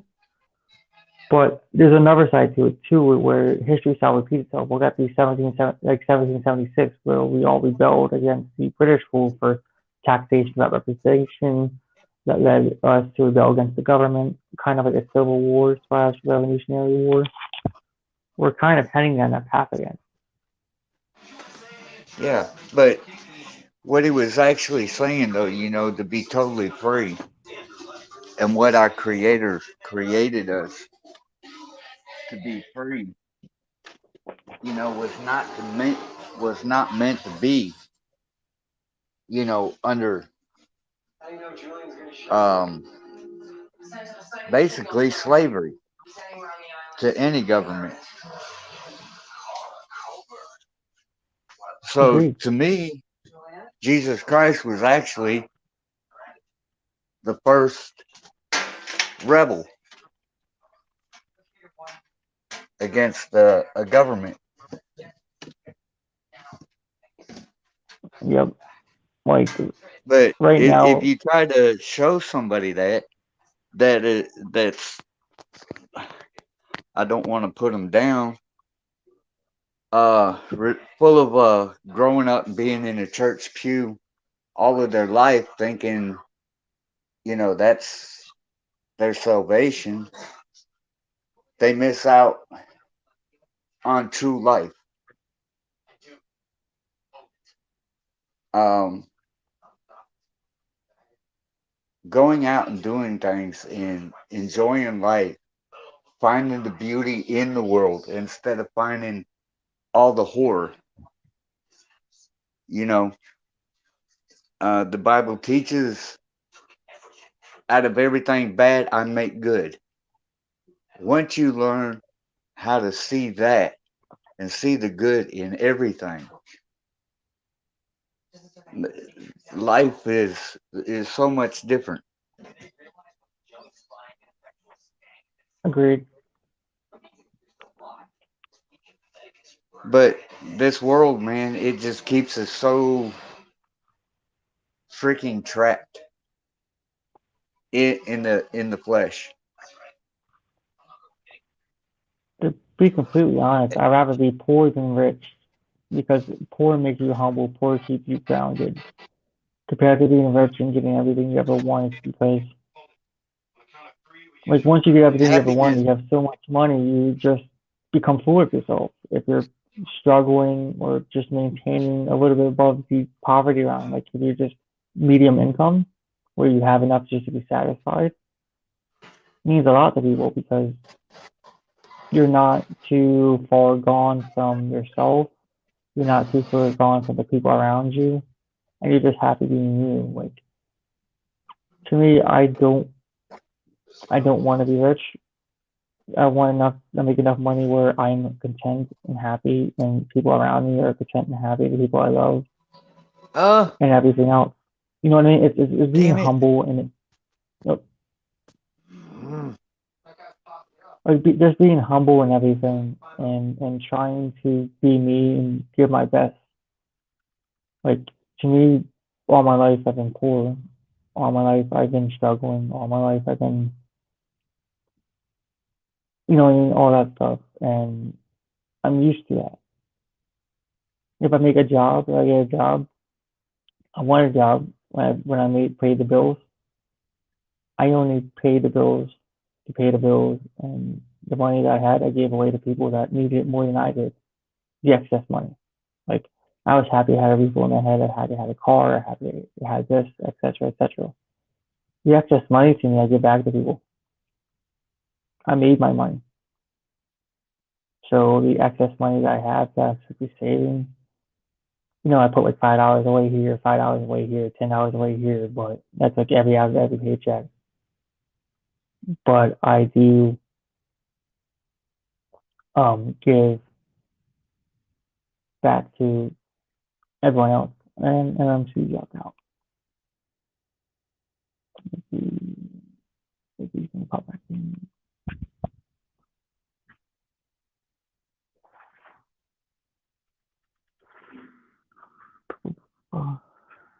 Okay, if he doesn't come back in, I'm gonna end the stream for tonight and spend some time with people and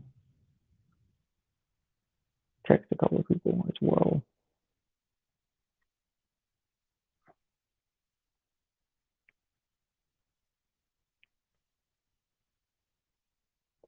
Give him about like 5 minutes.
Welcome back, MMC.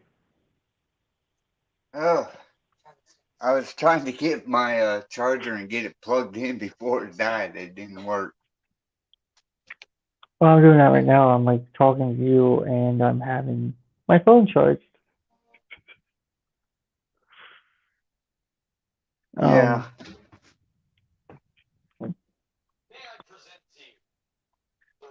You know, that's like that whole situation that just went on between everybody.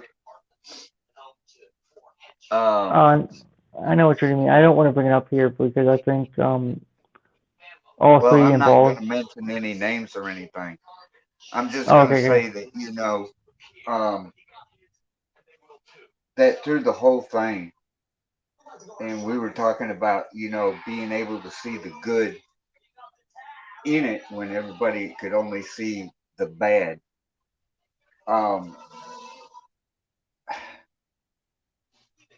I had an internal instinct that a lot of people learned a lot of lessons. You know, that's the good that came out of the bad.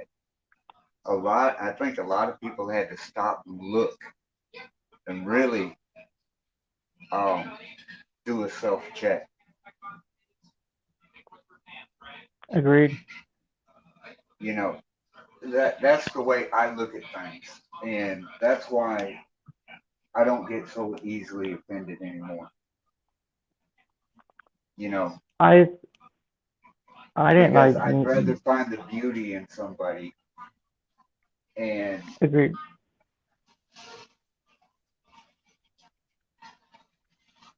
you know, that's Yeah, like yeah. us sitting here uh, talking now. You know, that's like I think um, that fundraiser today. Everybody finally opening up. It was the creator that working his plan. Is the way I look at it. Agreed. You know, I don't think um, Alpha Tyler having that. Oh, damn! I didn't mean to mention the name, but the That's fine. live stream with Calvin J. You know, everything was in the creator's timing for a reason and to achieve a purpose. To help people.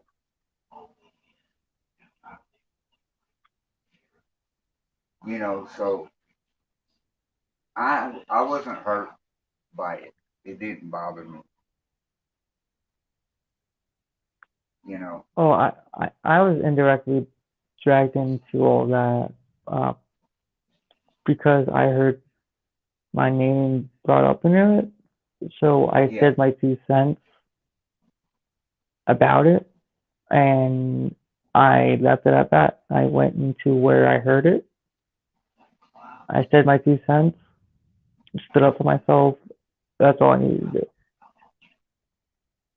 And I left it at that. Like I have no hostility or want to carry out indirect drama because I'm associated with one or the other. So all of that to me is all under the table because I know you accidentally dropped a name by accident. And it was Albert Tyler. But my point is, I don't want drama, and all that stuff was old beef. Yeah. And under the rug, something fresh. I know my name was dropped in it. I said what I said, and I left it at that. No petty shit for me. You know. But I I understand.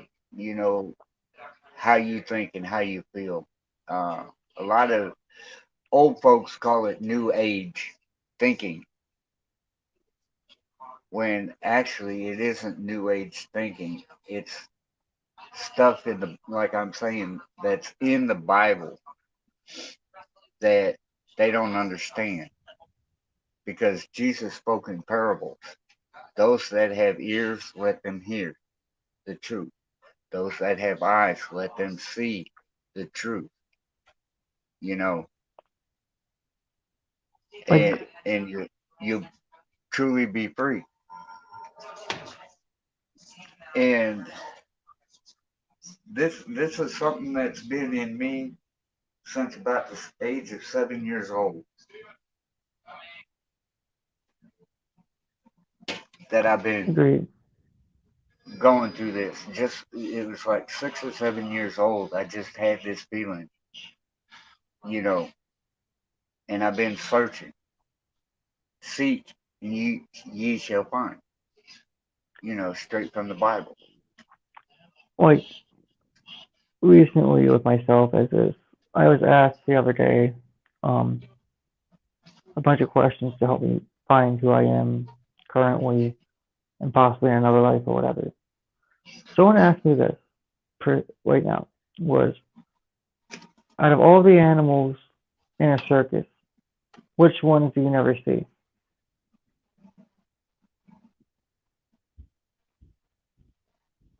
Of all the animals that you see in the circus, which one don't you see? Yes. It's along the line of I might be misdoing the quote, but it's something like that. Ah,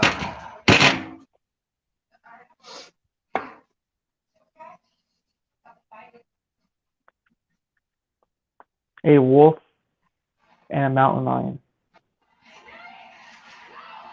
yeah, true. You know why? I can tell you exactly why. A wolf Okay. never bows down to anyone or anything. It protects those around them. Hey Jess, nice for popping in. Like Hey, Jess. the wolf protects its pack. It protects the ones it loves, the family, everyone it meets. Mountain And it lion, only mates is, with one. yep. Same thing with a mountain lion. It's similar, but they can't be tamed. They're wild. They can't be tamed. Hey, Amy Lynn, and stuff like that. And any other animal, a snake. Everybody says, "Oh, a snake's not a snake." Yes, it is. A snake charmer can easily manipulate it to do what it says with a flute. Same thing with a lion. Same thing with tigers. Same thing with any other animal in the world can be easily manipulated and be controlled. a lion and a mountain lion and a wolf I never seen in a circus because it cannot be controlled or tamed.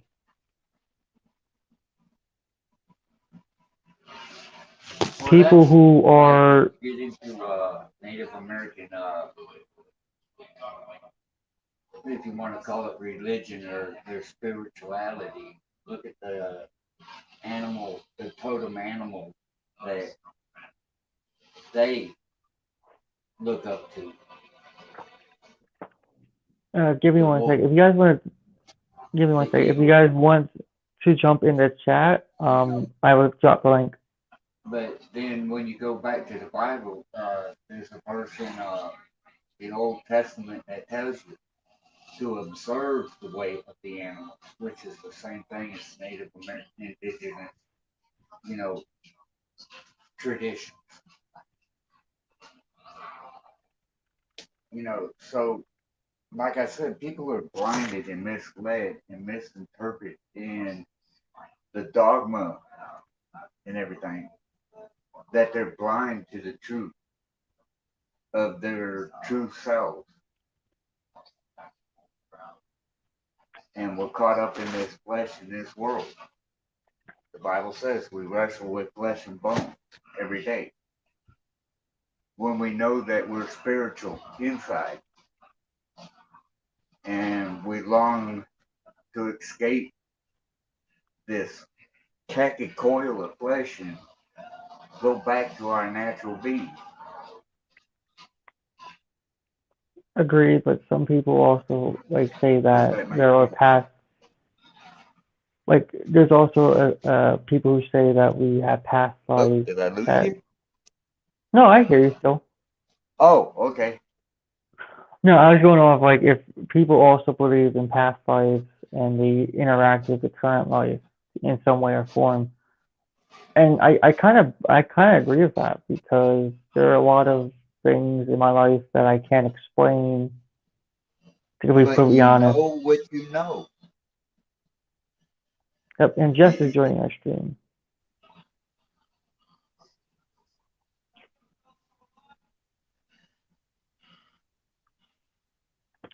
Sorry about that, MC. Hey, Jess, Hey,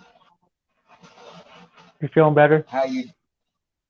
no, it's been a bad night. I'm not gonna stay long. I ended up to take my anxiety meds because started to spiral and didn't want to go down that road.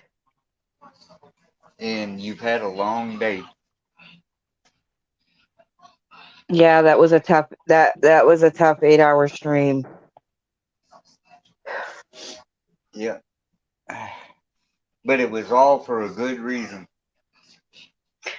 Yeah, I don't normally talk about my that relationship publicly. Oh, Like what I But told you. Oh, go ahead, MC. go ahead. No, go ahead. Like I told you publicly earlier about you being a strong person and you being pretty much like an inspiration for a lot of us, and I do look up to you in that sense because I've been down that road from a childhood. I've seen what you've been through a child's eyes.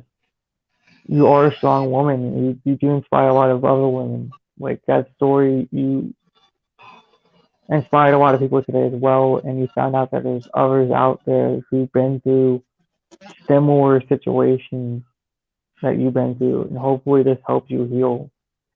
And I remember DMing you that something similar and giving you like a ghost hug and stuff like that. Like you are a really tough like woman. it just always bothers me when you hear so many people being like, well, why, just leave. And it's not always as simple as saying, as just getting up and walking out that door.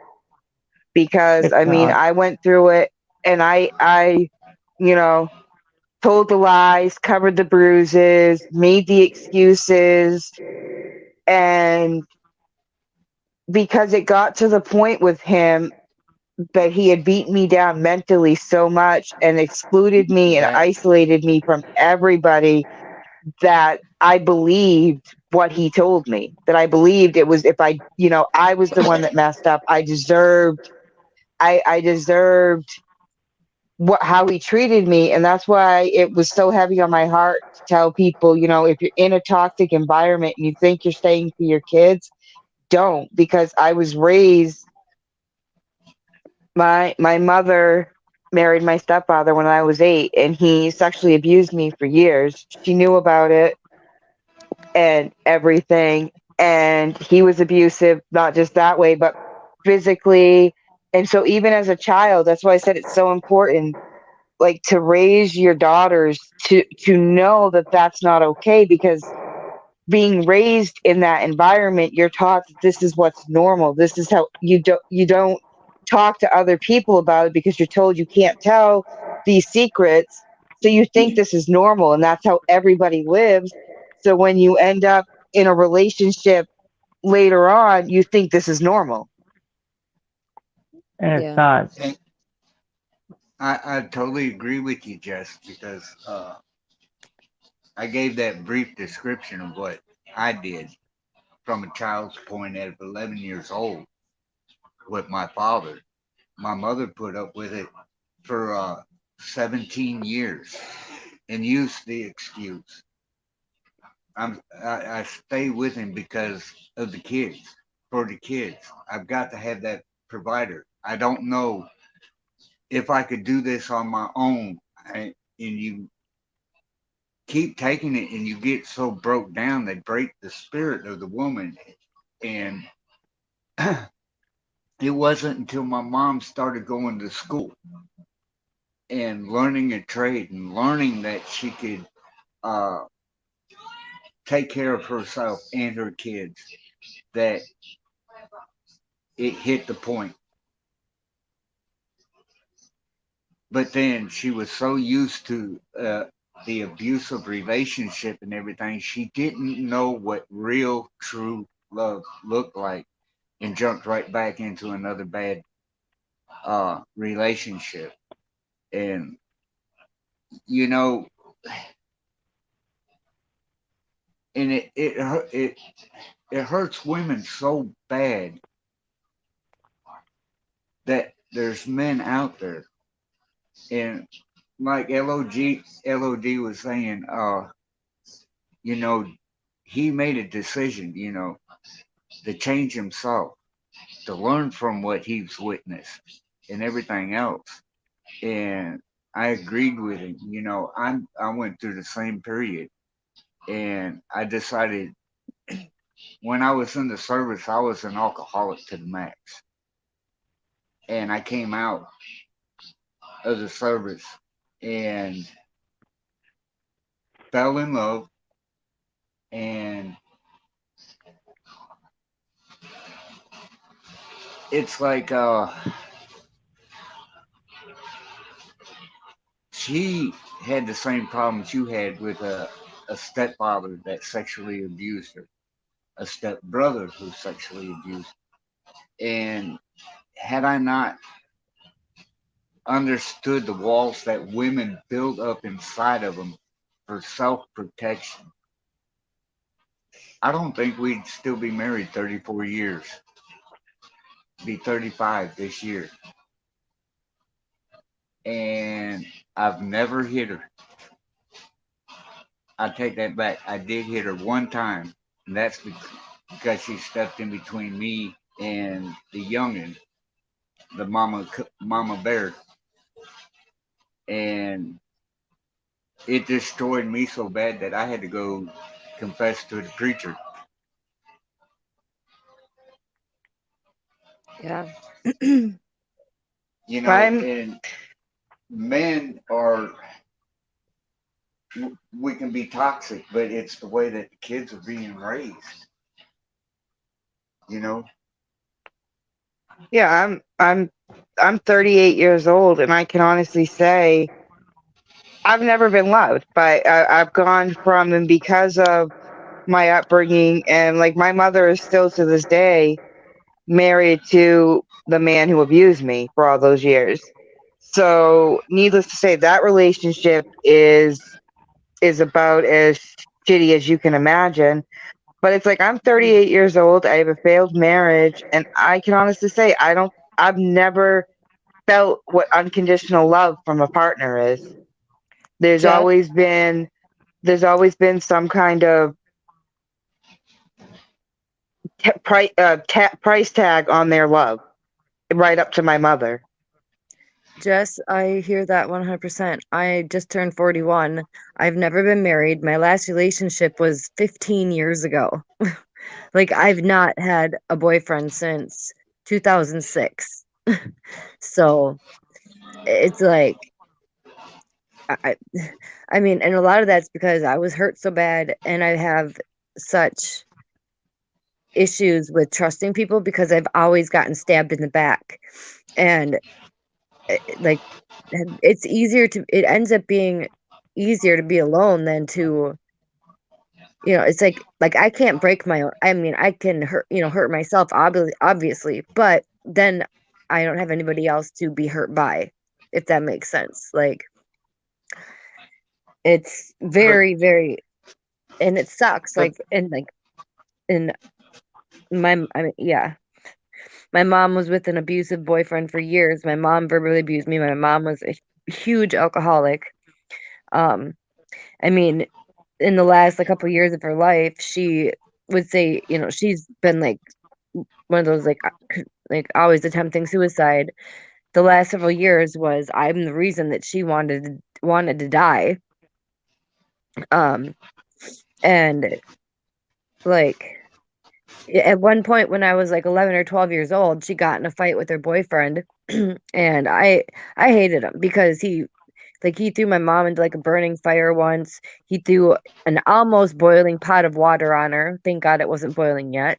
But she chose him over me. I heard her straight out one night, he say if I have to send Amy to her dad's, I will. Basically saying that she would give me up to keep him. And I never said anything to her about it growing up. I mean, obviously, but because I'm not the type of person to throw something back in somebody's face, because that's I hate people that hold grudges because my mom was someone that she never ever let shit go. Like, I would hear about the fucking bike that she bought that got stolen when I was 12 years old. Like, she's like, oh, she's like, bring the bike in the house at night. I'm like, it's fine. It's not going to get stolen. Well, guess what? It got stolen. Till her dying day, she would bring that up. If I'd say, oh, that's not going to happen, she'd be like, yeah, my bike won't get stolen either. And it's just that type of, and then not having anybody ever, I've always had everybody leave.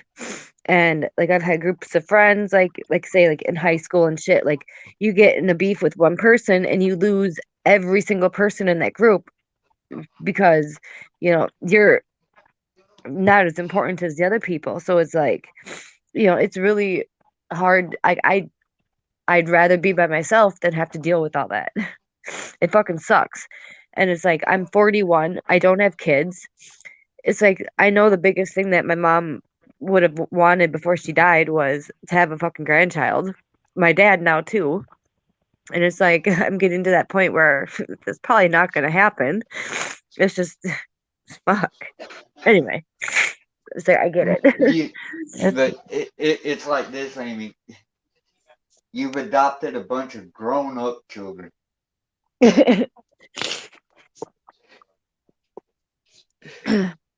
But it's just kind of I mean, and and I think it's my own damn fault, but being, I went through a relationship and it was so hard, after a few month long relationship, losing that it was I can't even imagine being in a marriage, and being married to someone and going through that, which is really scary. It's the second you take out that one brick and start of that wall and start tearing that wall down, and you think you can start trusting someone, it's someone comes and kicks them all out from under you, and you got to rebuild them up again, and then you build that wall even higher. So it's. You want to know something? Yeah. And Jess agree with this, that like I was saying, the women that go through abusive relationships and everything, and the abuse as a female in like my wife's case and Jess, you build them internal walls and everything. Yep. And you want to know something? Uh, it took me.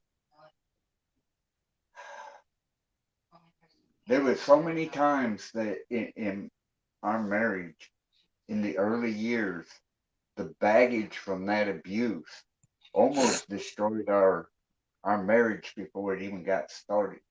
Yeah. And and I was like, no, it's like this. I'm not going to do it. I'm not going to be like my father. I'm not going to be abusive and everything. And to tear down them bricks, even as old as we are, she still has some of them walls still up. Yeah. But I'm that like, yeah, it's very it's hard. Hey and that's guys, why that's It, why go I ahead. respect women, because they are so damn strong. You know, yeah. where I'm weak, my wife picks me up. Where Like, she has her issues, that's where I have to pick her up. Yeah. And it's so rare to find, like Jess said, true love in this world, because this world is so corrupt and so freaking evil. Well, it's like my parents, they divorced when I was 2. And my dad told me that like the main reason like he didn't want like a divorce, like, whatever, because my mom, they would fight.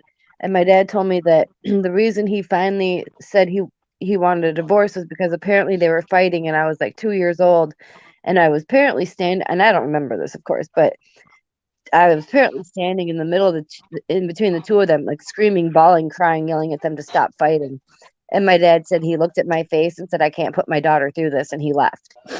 Um, and I know how my mom is. My mom, my whole life, used me as a pawn to get back at my dad. Um, so it's like it's kind of And strange, like that's what how, children have become anymore. yeah, Children have become nothing but pawns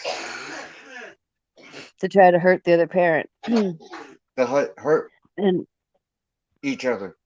And it's not right. no, and I think the rare thing, and I don't know what it is. Like it's weird. Like when I first started college, finally, um, it took me like so long to go back to college, like fear of failure, but that's another story. But one of my first classes I had to take was Introduction to Communications. I'm going, what in the hell does this class have to do with anything? That is became one of like the most valuable classes that I've taken because communication has so much to do with psychology. It's unreal.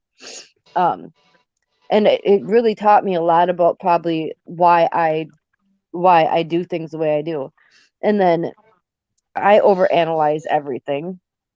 It's like a lot of the shit going on lately. It's like I've just been like really fucked up about it. Like, because it's like it's bringing back to like, like I don't know. I don't want to bring that up, but it's just like it's yeah. Anyway, well, what was their story since you and Jess was there earlier? I think we know what Amy said. I think I shared it to you and DMs before. Like I said, I when I was younger, I was dirty. I was abused by my stepfather sexually. yeah, Um, yeah. You've told me this. yeah, I was gonna say it to Jess because I think Jess needs to understand that the reason why I am who I am, and I've been through similar situations, but different. Um, when I was 6, I was scared. Like I saw my mom get stabbed. We always knew that stuff and stuff like that, and guns to her head. Um, but there's when I was 6. I got jumped by my stepfather's friends. He ordered them to jump me in the park with cleats, and one of them stomped my foot in to where I couldn't walk. I had to Hey, get taken. Morgan, Yeah. your Hmm? mic's a little like kind of muffled in a way. Can you hear me better now? Mhm. It just sounded like you were a little bit too close or something. Oh, that's okay. Yeah, I started when I was like maybe 6 years old. I got jumped by my stepfather's friends with cleats. They stomped my foot in with cleats, and I had to go to the hospital. I was scared to tell the policeman at the time where I lived. I was scared. I was completely like, oh no, the cops are there. He told me not to go to the cops. Um, I went to the police. They took me there, took my brothers out of there. The police official police report said the living conditions were unsuitable and unbearable. Couldn't imagine any kid living in this condition. That's insight after the fact. I went to group home after group home to group home, fighting, um, pretty much fighting people that were throwing me and my brothers, like someone like the group home parents that were there, or other kids who used to like call my brother to like pick on him or something. I used to try to fight them. Like I'm used to someone always attacking me or attacking them out of anger or just joking or picking on them. I became like an animal per se, Yeah. to the point where I had to go to a hospital, psychiatric hospital, to in and out most of my youth to deal with the PTSD, the anger, the felt of betrayal, and find out what the root of it was. Root of it Yeah. was sexual assault with my stepfather. I let that go. And most of it was abandonment issues with my mother, of her keeping me in situations, and still currently does. And all throughout my teenage years, I was that way. Until I got adopted when I was 16 years old by another asshole. I get to it in a second. I got adopted, and the last thing my father said to me the day he saw me, the only time I saw him, "Hey, I love you. Here, contact me, or whatever." And pretty much told me a big fuck you as I'm signing the rights over, because I'm not your dad anymore. And gave me a phone number to a local bar near his house. And it grew that told me he hasn't been here in the last 20 years. Yeah. I was adopted, did some things there. When I was 18 and legally could have left of my own free will, my adopted dad told me that was controlling me throughout the whole entire time, telling me what I can and can't do, how I can't say, how high I have to jump over hurdles to live in his house. The day I was 18, I fought back. I told him no. I got upset over a board game with my brothers, and I went to space just to be left alone because I don't like losing in games. Yeah. He decided to come upstairs and call me out, saying that, this is my house, this blah blah blah, this blah blah blah, that. Got in my face, got in my face and swung at me. I swung back because I felt threatened. Again, bruises, bumps, and stuff. The cops were called, and we both were arrested for assault because I fought back. Before all that happened, I did say in the exchange of words, I want to call my family. I want to call my aunt. He said to me, "No, you don't have the right to call your aunt. She doesn't want you." I said, "No, she told you she would take me in because she lives about 10 miles away. My actual family. All that could have been avoided if he would just let me get the phone and call her." Yeah. We got in that fight. We were both locked up for a weekend. We came to all recover. I went to live with her after the fact, after all this. And he got a PFA, protective order against me. And apparently I can't talk to myself because I'm on both sides of the fence. And I can't see my brothers until that's gone or until they decide to drop it. And it kills me. I can't talk to them. There's not a day that goes by that I don't remember them. I just found out my brother's using drugs. Mm. and everything else. My mom's been since I turned 18 and moved with my mom.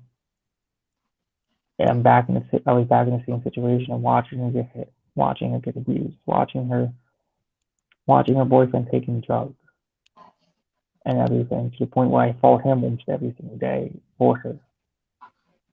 I swung back at him, and I'm in the wrong. She tried to control my life and thought I was doing drugs. I took a drug test and said, "Here, you think I'm on drugs? Here's the drug test that proves you I'm not." Because anytime I walk in this house, I'm taking a drug test. Every time I leave the house and come back, I'm taking a drug test to prove a point that I'm not going out there using. Like I paid all of her bills and everything when I first moved up there. I haven't gotten a dime back for it. And that's before I even agreed to pay bills after. Like, she controlled me to the point where I had to drive and walk to work. Like, I couldn't drive, I had to walk to work. I didn't get my license because she didn't trust me with the license. Yeah. I moved in with my grandfather after she came after me and swung on me because she felt like she had a right to. I defended myself on that one. Of course, same situation. I got defended. Cops came and arrested me because I would have abused the cop because I told her, "Can I press charges on her because she came after me?" And the cop looked at me. "She came to the police. Unfortunately, you're going because you're giving me lip." And went to therapy with a therapist because I was part of the whole deal. While I was the whole deal with my mother, I had a PFA against me of not seeing her, can't be near her, living with my grandfather.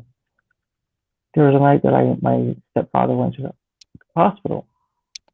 I had to go help my mom with all that. Went in the hospital and watched my brother every single day after that with the PFA on. And I had to fight two people that day. I had to fight my uncle the night I came back from seeing him with my brother, who was beating on his girlfriend at the time because they both were on drugs. And then she allowed some people that were drug addicts in her house to stay with her because she's a kind person at the time, or just like drug people around her, I guess. And they threw dog shit at my brother who's autistic. And I snapped. I'm like, "You're in my house. My mom's letting me stay here. You're using drugs and you throw dog shit at my brother, and that's how you're gonna treat my brother when he did nothing to you. He's autistic." Like, that's what I dealt with all my life, is being around drugs and abuse, sexual abuse, people who attempted suicide, people who attempted a lot of things, a lot of psychiatric problems, it made me who I am. Like, the day that I told my mother around Christmas time, got in an argument, she told me the biggest mistake was you. The biggest mistake was keeping you alive when I was 15, 16 years old. I should have had an abortion. That hurt.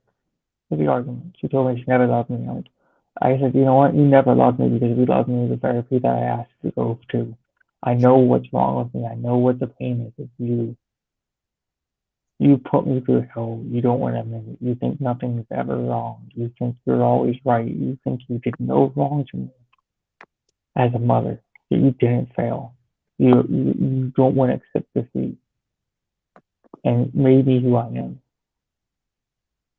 I said, she said, "Oh, I loved you. I made you who you are. You're a fabulous, wonderful child of mine." I'm like, "Bullshit. I am my own mother, my own father, and you don't want to admit that." Any mother doesn't want to hear the son saying that I was both a father and a mother to them.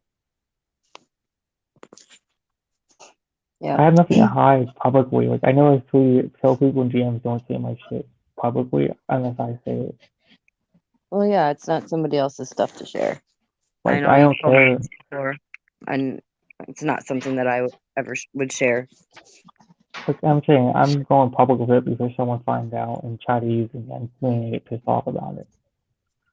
But I've been to hell and back since a young age, and I'm tired of living the way that way. I'm tired of living it currently. cut all that away from me. I found wonderful people, communities like Screen, Alpha, and everyone helped me deal with that. I met all these wonderful people. I found Melbell. Like, things are looking up because I started looking out for what I want, who I am, and taking back my life. Yes, Yeah. there is walls and there's fears that I do have somewhere else. I know others around me have it. But with all that stuff that happened in my past, and some of it that I probably left out. Well, that's like I told you. What did I tell you like 2 weeks ago? You will find somebody. And look at you No, now. I think like I said, I think I did. And I'm really happy for you and Melbell. And I see Jess just left, but Yeah, and hopefully she doesn't take what I said wrong, or hopefully I didn't trigger her at No. all because that's not my intent. No, Jess is fine. Well, she's not. She's had a rough day, but and she was tired. She told me she probably wasn't going to stick around very long, but Yeah, that's okay. I appreciate her stopping in and helping or whatever, but I do care about Jess. Like, I feel bad what's going on with her and how she feels about things. yeah. Well, since you got with Maybell and everything that you got through and everything, and you said earlier, you know, during that live stream that you didn't want to have children. But here's the thing about, you know everything that you do not want. You're afraid of becoming a parent because of your parent. But you At one know time, who you are, and you know that what you don't want um to affect your child. But let me tell you something. No matter, I said the issues that I had with my father and my parents and the toxic relationship. I said that I wasn't going to be an abusive husband. I wasn't going to be an abusive father. And I wasn't going to be an alcoholic. My kids would never see me drunk. Oh, this is going to make me such a great parent. But you want to know something? We're all human. And all Well, you can do is love them. And kids are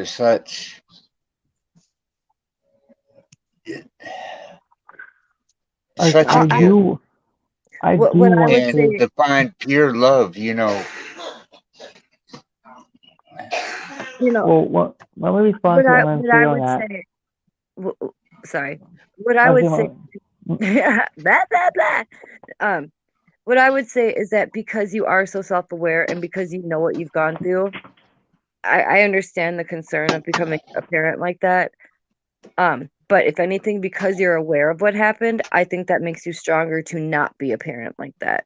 Because you have a shit ton of empathy towards all of those issues.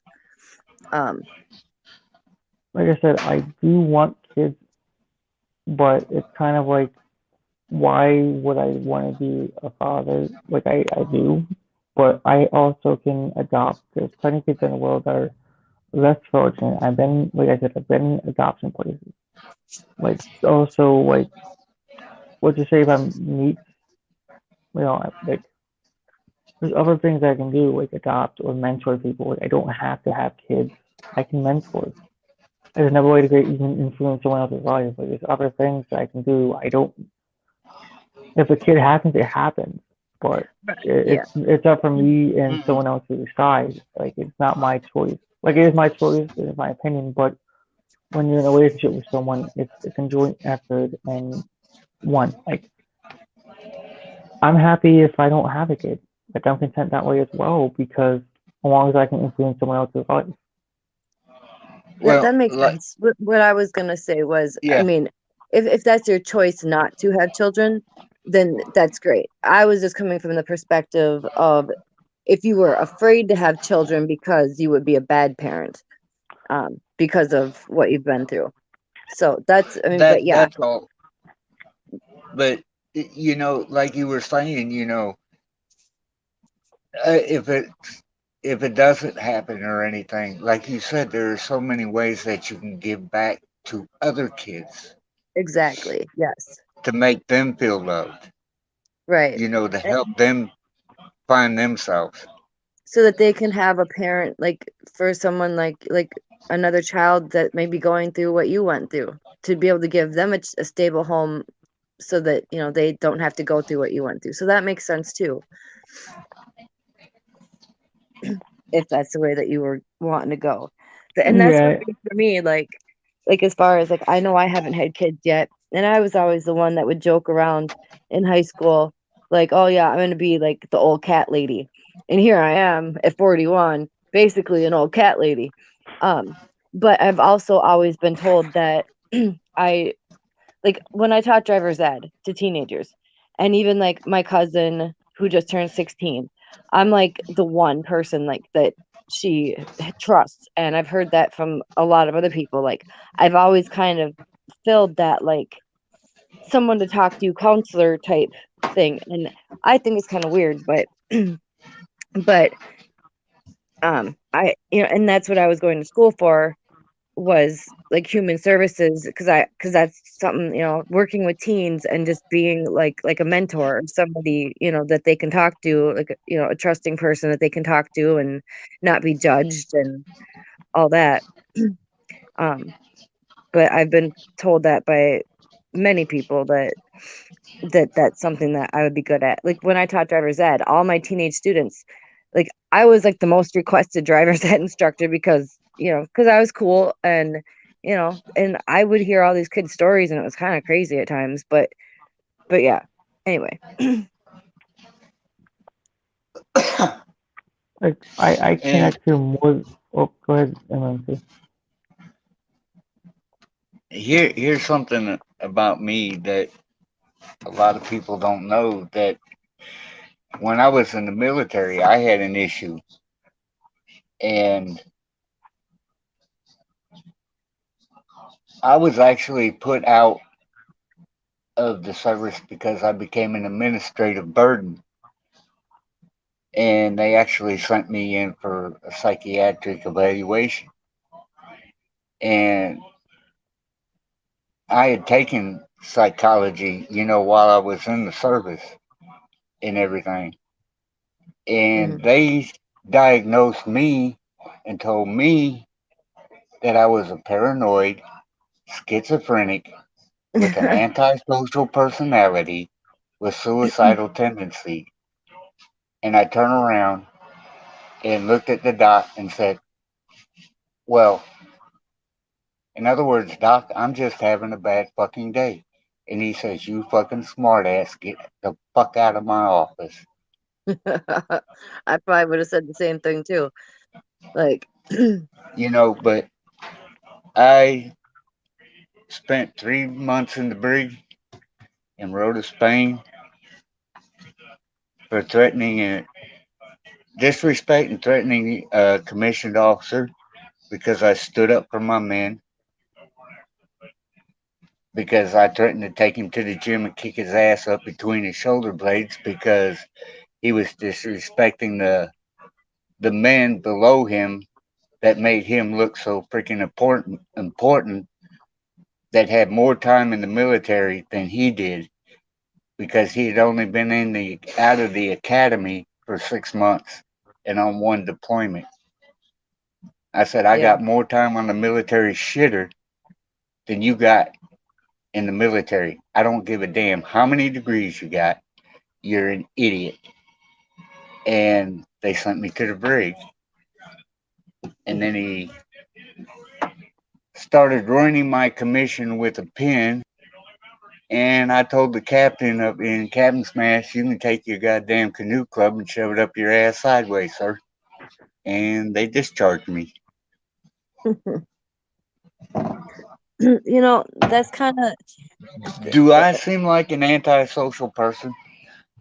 no, no. I think that there are people that have egos and they don't like it when someone questions that. And my thing is, I am 100% pretty much about transparency and fairness. I don't care whether I agree with you or not. It's about being fair, when it comes down to it. And I mean, and maybe that's just like part of my personality. It's I don't know. It's like it was funny. I don't know if you've seen it, Million Mile, but there was a comment during one chat one night that said, "Okay, either borderline personality, ENTP, or Libra." And I don't know who this person was. I'm like, well, and I'd never seen like this person in my life, but I caught that when I went back and looked. I'm like, definitely the ENTP. That's me.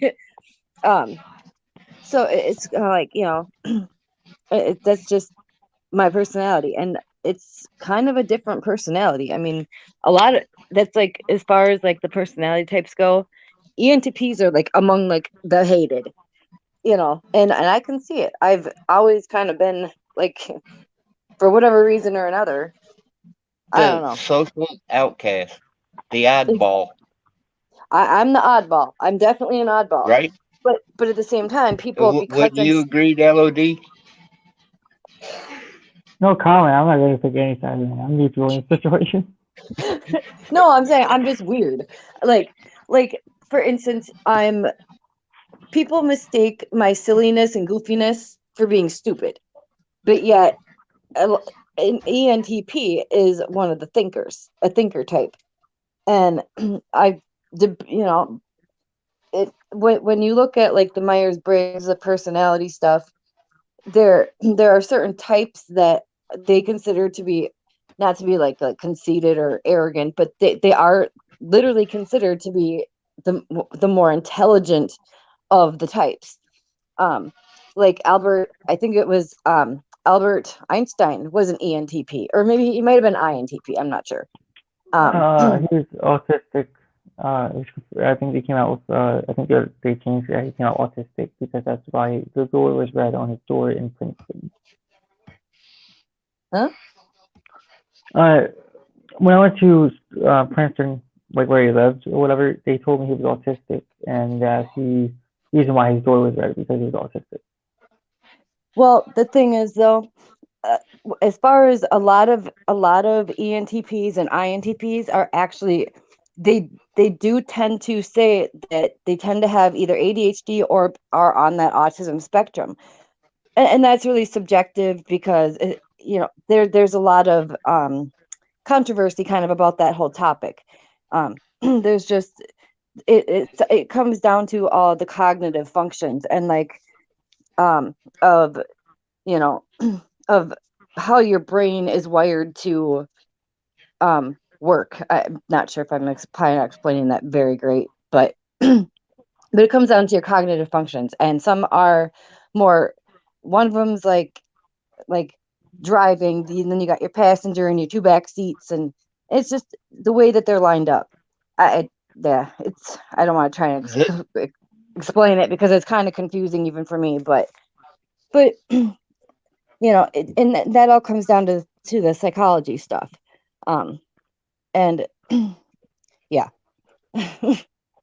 The psychology and the sociology and everything else, and oh my God, we're sounding like a we stream.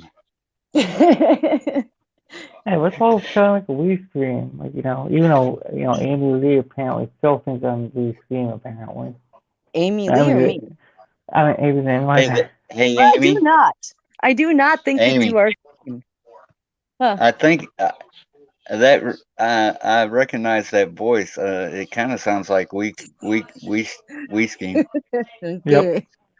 Now that I've seen LOD here, Lord of Darkness, Sunshine and Rainbows, getting a makeover. I'm pretty sure. No, but yeah, like psychology is something that is definitely a big interest of mine. It's a gift and a curse when you know about psychology. It's a gift and curse. But here's the thing with psychology and sociologists and everything. They want to put everything and everybody in their own little bitty special boxes and give them special labels and everything. They conditioned people to think that way for so long and everything. It's now a tool of control instead of letting free thinkers and people be who they are. Yeah. There'd be Well, so much more creativity and everything in this world if you everybody would just stop with the labels and the freaking boxes. yeah. And You're it And causes something so much interesting. freaking division. Yeah. Well, and something interesting too, like two huge personalities that are ENTPs is Steven Crowder and Ben Shapiro. um and it's like when you look at like how they act, they're a little bit more, they got a little bit more together as far as like getting coherent thoughts out of their head. But but yeah, I mean, I even think Tom McDonald. I think Tom McDonald is ENTP. I really do. well, you can say the same about NF as well. NF. I don't think NF is ENTP. I think NF is probably he's a feeler. If I were to guess, he's He's an probably, empath. yeah. Well, yeah, I am too. But I think I think if I had to guess, I would say NF is an INFP. Hmm. He's He's introvert, intuitive, feeler, perception. INFP, if I had to guess. yeah. Like in MMC, you did make a good point on labels. Like I just hate when people try to label me. Like when people say I'm crazy, people say I'm bipolar, or say I'm this. Like I hate when people label like to me. Like I hate when people label others as well. I'm guilty of labeling people and judging people as well, and I know how it feels personally, and Oh, I I'm do learning too. on and I'm learning on how to better myself with that. Like, why Right. is humanity putting labels and everything? Like, why can't we just help someone for being human? That's the point. Humanity is humanity.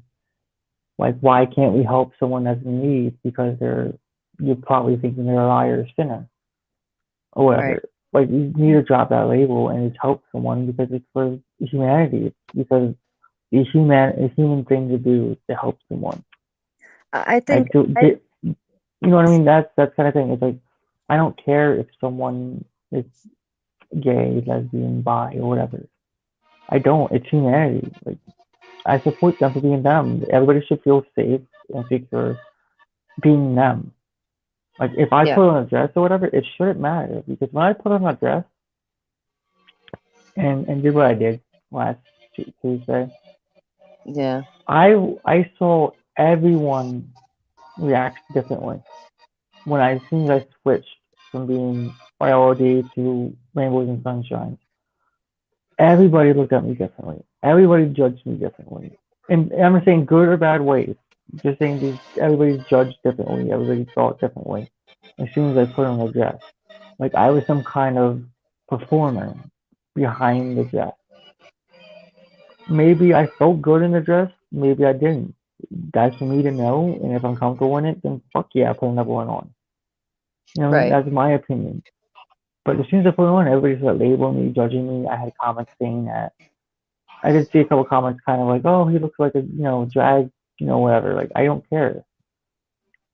Yeah. I'm still me underneath all that. I'm still who I believe I am. I'm still believing the same values.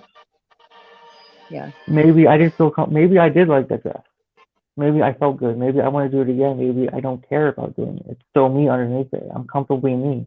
With a dress, without a dress, I'm still comfortable being me. Well, But I see, but if you you're know what I mean? comfortable in it, then who cares? Well, that's what I'm saying. Like, I don't understand why people judge or label people like, hey, Because someone's this Well, way because like sex, this I said, way. it goes back to the misinterpretation and the Bible. and what people think it says. You know, um, they keep throwing the verse, "Man should not lay with a woman as he." Let me get it right. As he lays with a woman, and he shouldn't dress at and they um use this, like I said, it's a man that is in a marriage or in a relationship with a female that should not do that, because you got to go back and understand that there was eunuchs and everything back in that time. um it was a cultural thing. Now, once you get married, then it's between a man and a woman, because now it's designed for procreation. Agreed, but there's one contradiction that I have with all the Bible verses, and every Christian forgets this exists. Man and women were created in God's image. So we all have been created in God's image. So everything we do, we're created in His image. All the thoughts, the image of ourselves, why we are different. So if God was That's what not at I'm one saying. point, you know what I mean? That's something they pick and Yeah, choose the parts of the Bible, and I hate that because to that's what me, I'm trying to get at, is the way that we understand things, and we're trapped in these bodies, these physical bodies, and everything. Um, we know we don't. Man tries to make God, saying that we're created in His image, that we're what we look like is what God looks like, or the Creator looks like, Nobody knows what when God looks like. nobody knows. Exactly. Nobody knows. And when you But look back to, if you read the description in the Bible of what God really looks like, He is a bright, brilliant light that sits upon a throne that nobody can look upon. That is pure energy. That and is what we all yeah, are. That's what our souls are. In it trapped in these bodies is pure energy. And energy intermingles. Look at neutrons and protons and electrons, and oh my God, morons they and all pelosi. intermingle to create Sorry. different things. I'm sorry. I'm not trying to like joke, but I had this thing like when God created protons, neutrons, and electrons, he forgot morons, and I there's a picture of Nancy Pelosi. Sorry. But do you understand what I'm getting at? LOD, Yeah. we're all energy and everything, so if we connect in that way, a man condemns it. And I, I, I get what you're they saying, make and it, oh God, Well, I if think you part of could the really problem is see the truth and to be free, you know. I think part of the problem too is society has for so many years, if you look at different cultures dress different ways. They, and like, and I don't know, like, I'm not big on history, but there was a time back in the day when men wore dresses. People would have their little boys in dresses until they were a certain age. And I don't think it had to do with the sex thing. You know, it was a cultural thing. In particular, I'm thinking it might have been France. I could be wrong because I read or learned that somewhere a long time ago. But but there's when you look at history, there's different, you know, like I mean, back like in American history, didn't like the guys, they all wore like these curly wigs. Apparently, that had something to do with like I don't know, uh, buggy like lice or something. But there's always been cultural differences. So I think I don't know if I think it's probably just more biased. People think that you're supposed to look like a certain way. And people fail to look at the person and not the they read a book by its cover, which is kind of sad too. Agreed. Yeah. I agree people also.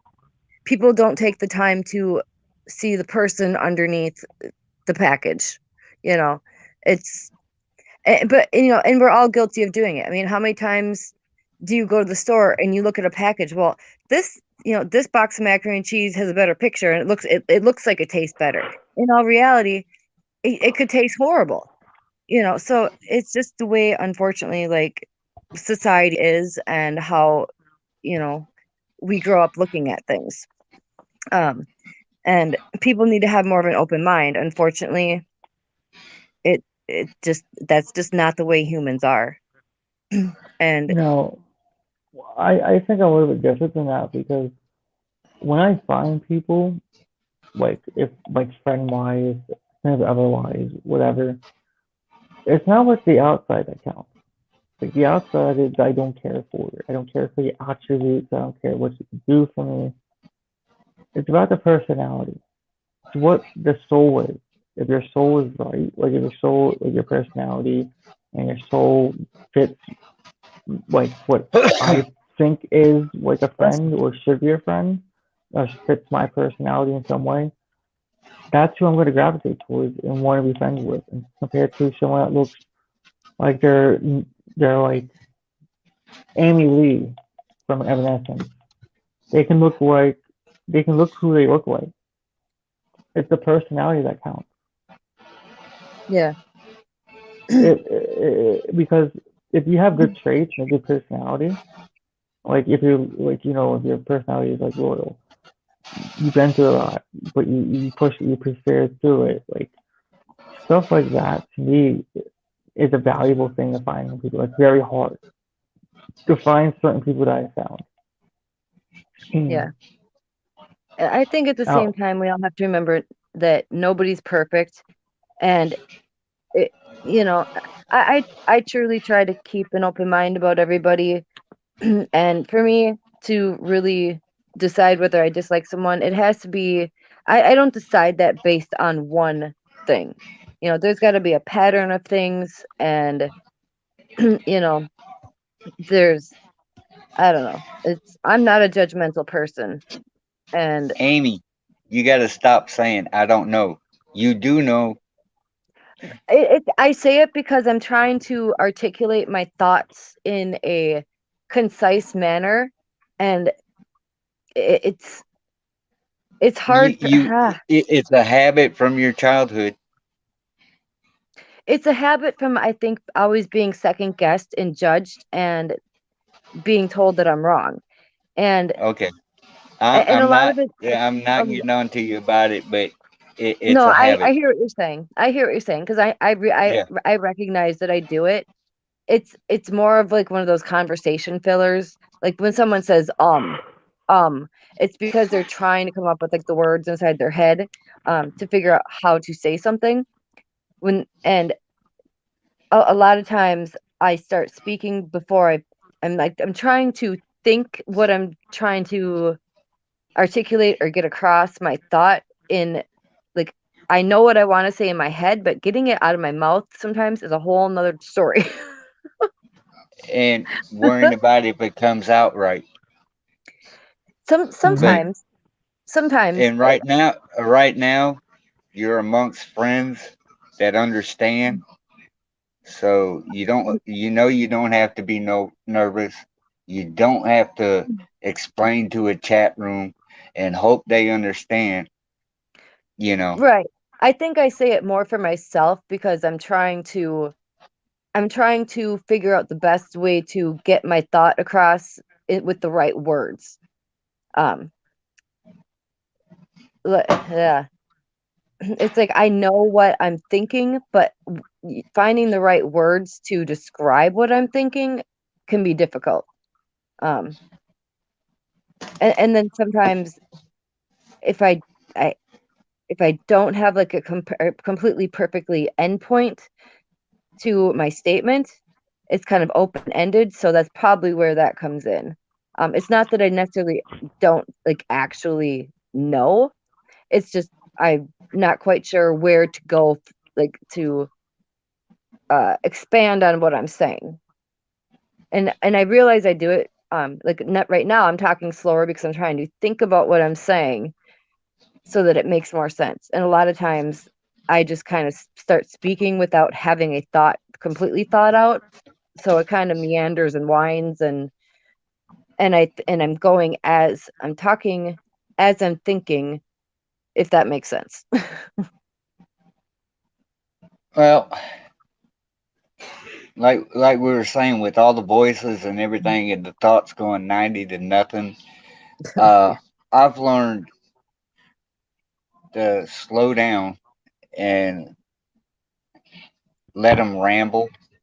But 9 times out of 10, it's that like that Freudian speak.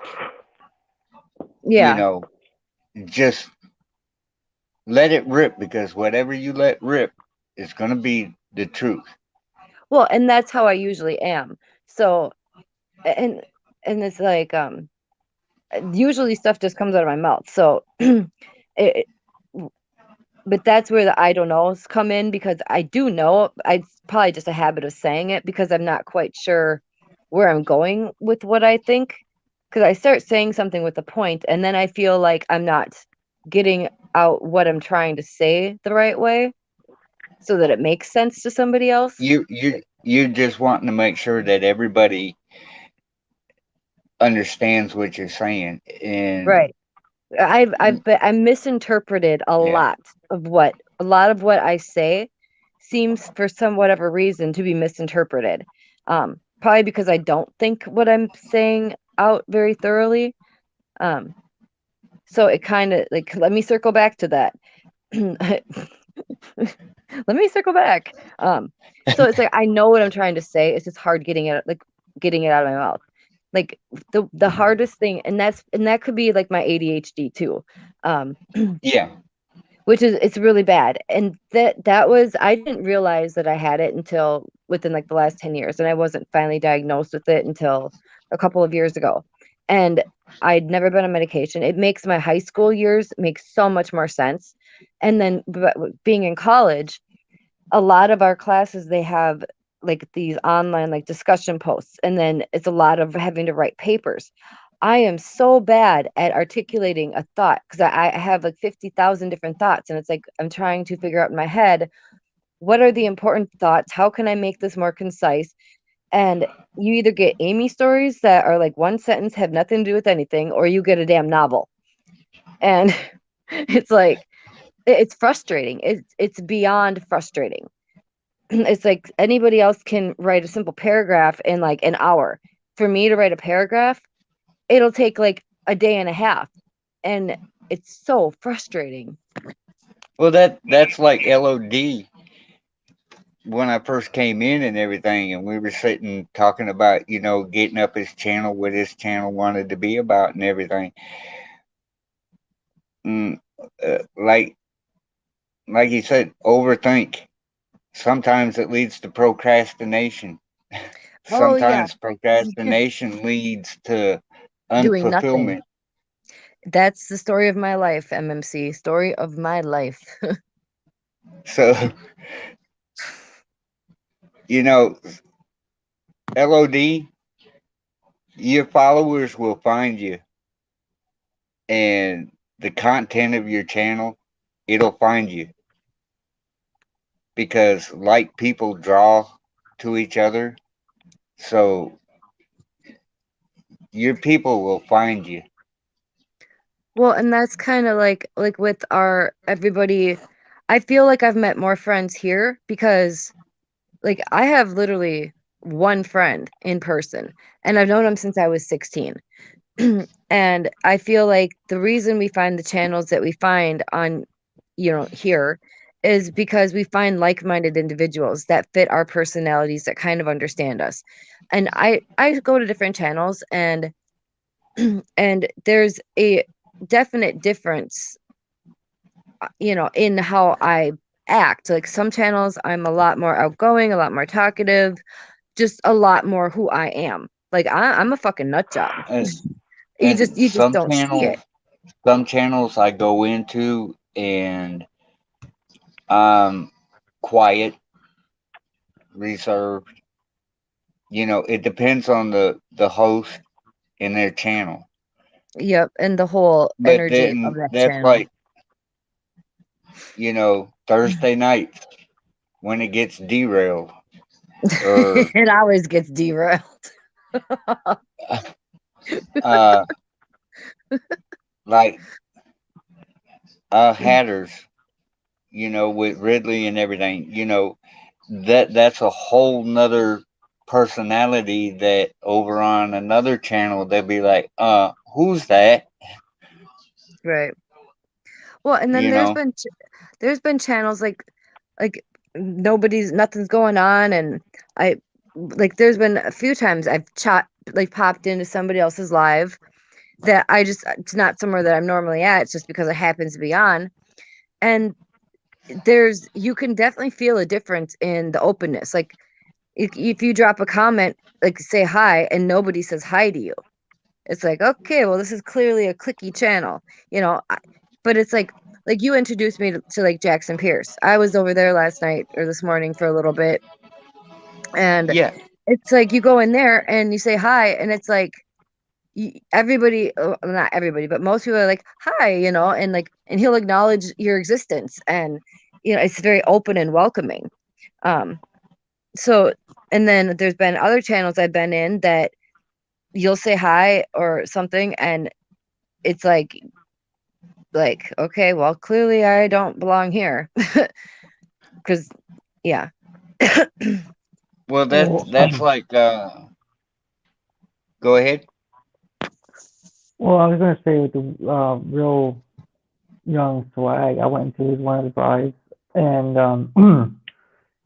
he shouted me out. I was like, "Hey, LOD, part of the, it's hell, LOD, or Lord of Darkness," and then I told him I subbed to him, and he's like, "Hey, welcome to the Swag Army," and I'm like, "Wow, this is very welcoming." I felt welcomed.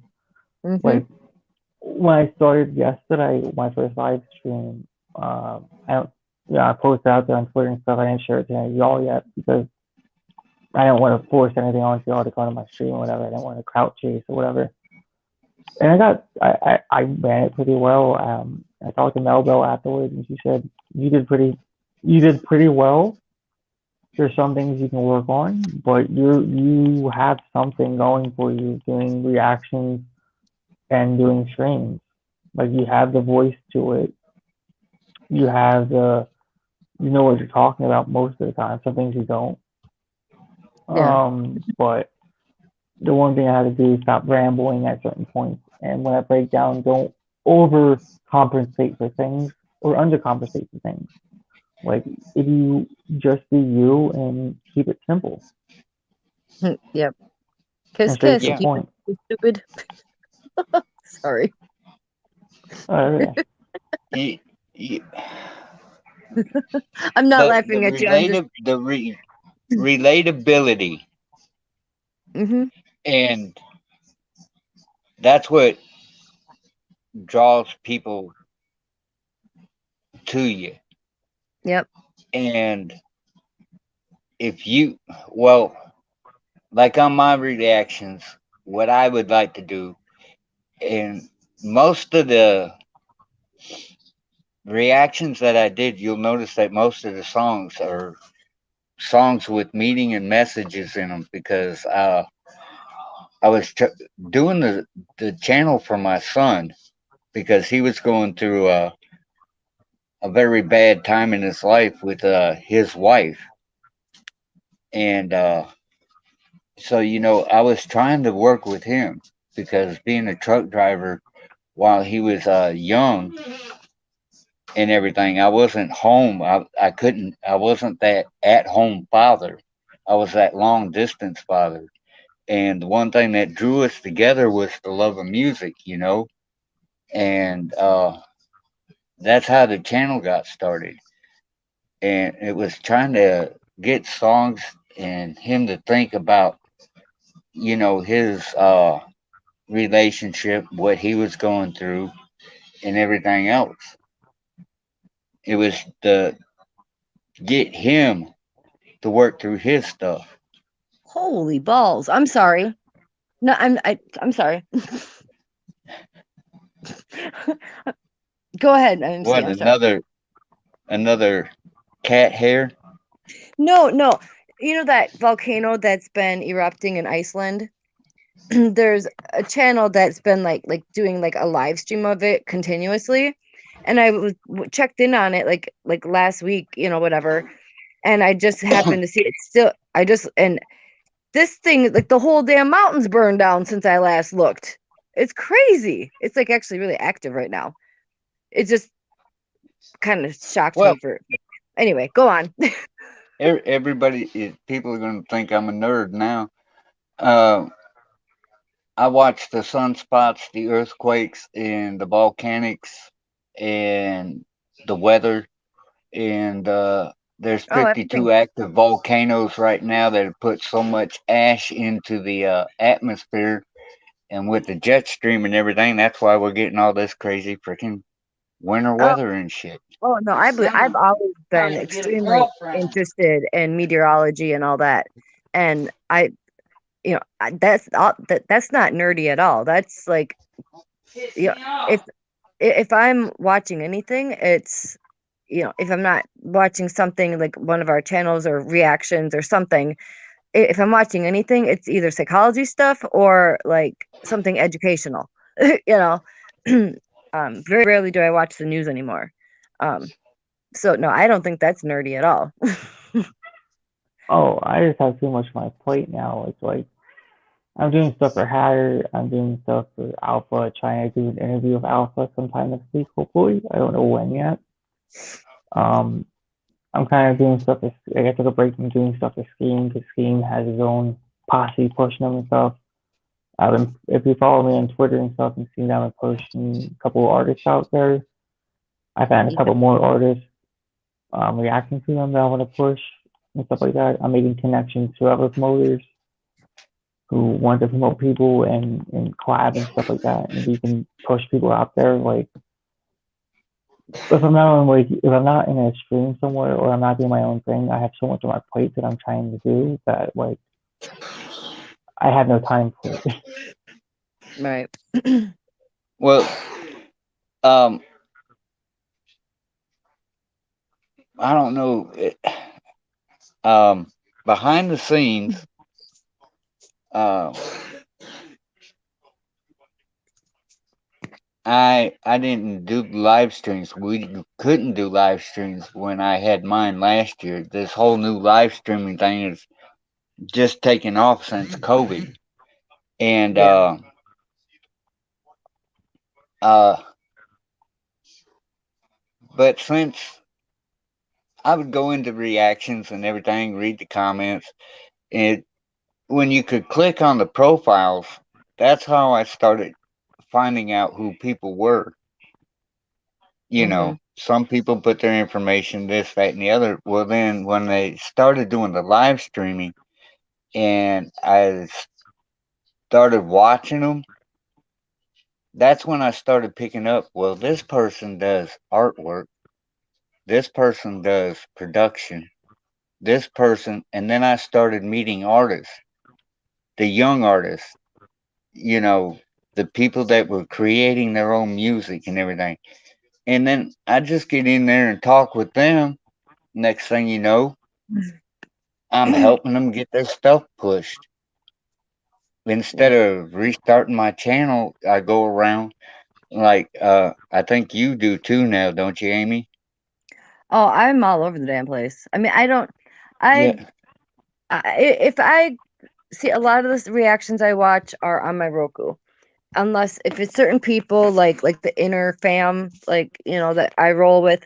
Then if I'm watching something, I'll watch it on my phone to get like the double view. And if I comment, of course, I'm gonna be on my phone. Um, so it's like, and I pretty much have, if I sub to something on my phone, I usually try to subdo it on my Roku as well because they're two different YouTube accounts. So like LOD, you probably got 2 new subs tonight from me. Thank you. So, one from my phone and one from my TV. Because And a lot of me and you started talking, I also took and sent out in my circle uh Instagram and then invited people, so well, you that's how might I'm pick up a here. few Like, more. Yeah. well, that's how me and Jess came because, he sent it to me and then me and Jess were talking. And so, yeah, that's how we ended up over here. And that's why I knew that Jess probably, she wasn't going to be able to stay a while, because she was getting tired and And from today and whatnot. But, but but yeah, all this behind the scenes and everything, that's how we try to help out the channels and everything else. And when you find a certain channel that you like, you find out the personalities, what kind of music they like. yep, And if we find new artists that fit into that, we try to bring it to you because we know that you guys are so busy creating, clipping, and doing the videos and this, that, and the other. And if you want to get into interviews, we find the artists that fit your style, yep. and we try to help get them and direct them to set up with you, Mm-hmm. you know. Yeah, well, and that's like there's like another channel that I really rock with, that I know Highly goes over there. Highly Combustible goes over there because I see him over there quite a bit. That's why I call Highly my fellow YouTube hooker because I've seen him more places around YouTube. It's kind of funny, And and, but and Dan's but your ho ho, huh? yeah, yeah, but but well, and I've seen Dan all over the place too, like um, you Yeah. know, so. And I would see him in comments and stuff because if there's a channel like that I'm really supporting and I want to leave a comment, a lot of the times in the comments Dan's very obvious, so um but like the Shop 31, like he does like Saturday night like little live streams or whatever. And so usually, and he's only on for like an hour or something, just chatting with people. And um like I'd asked him one night a couple weeks ago if he'd ever heard of Nick Natoli, if he'd gotten his bots up in his like comments yet. And because he's very into movies and like horror movies, and he's the Shop 31 punk rock dad. And I started watching some of his reactions because I started watching him because of Tom. If I find a channel, it's usually because of like probably a Atomic Down reaction or something, or 21 Pilots or a band that I listen to. Because very rarely am I going if I'm really rocking with the channel and I see an artist like being reacted to a lot, I'll be like, okay, well let's check it out. But most of the time, it's a song I already know. I like the song, and to me, I want to see somebody else react to somebody that I like and see somebody else's perspective on the music, you know.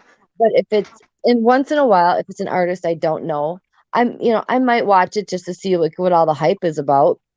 Um, but that's pretty much how that goes. And anyway, long story. The point was he last night in his live he was talking about like he's been having, as everybody else, having a lot of trouble with like getting like copyright blocks and all this crap. And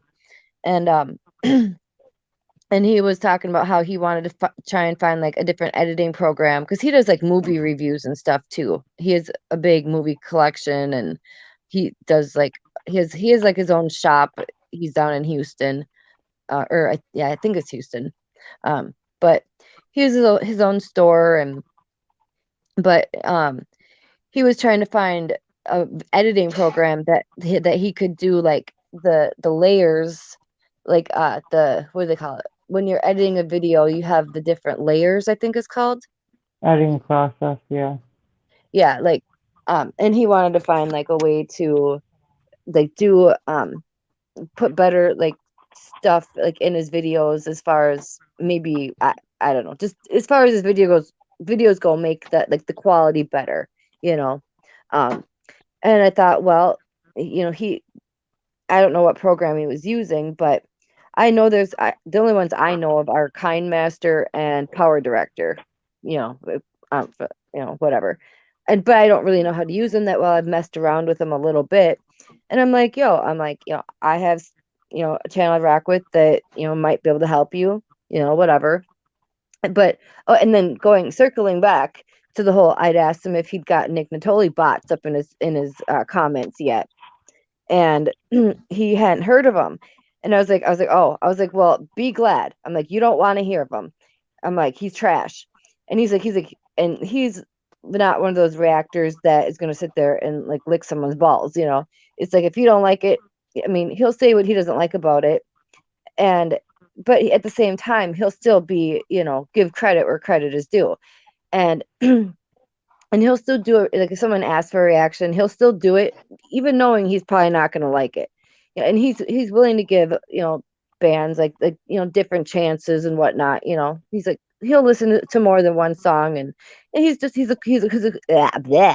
cool guy, and and he blah, blah, blah, blah, blah, blah.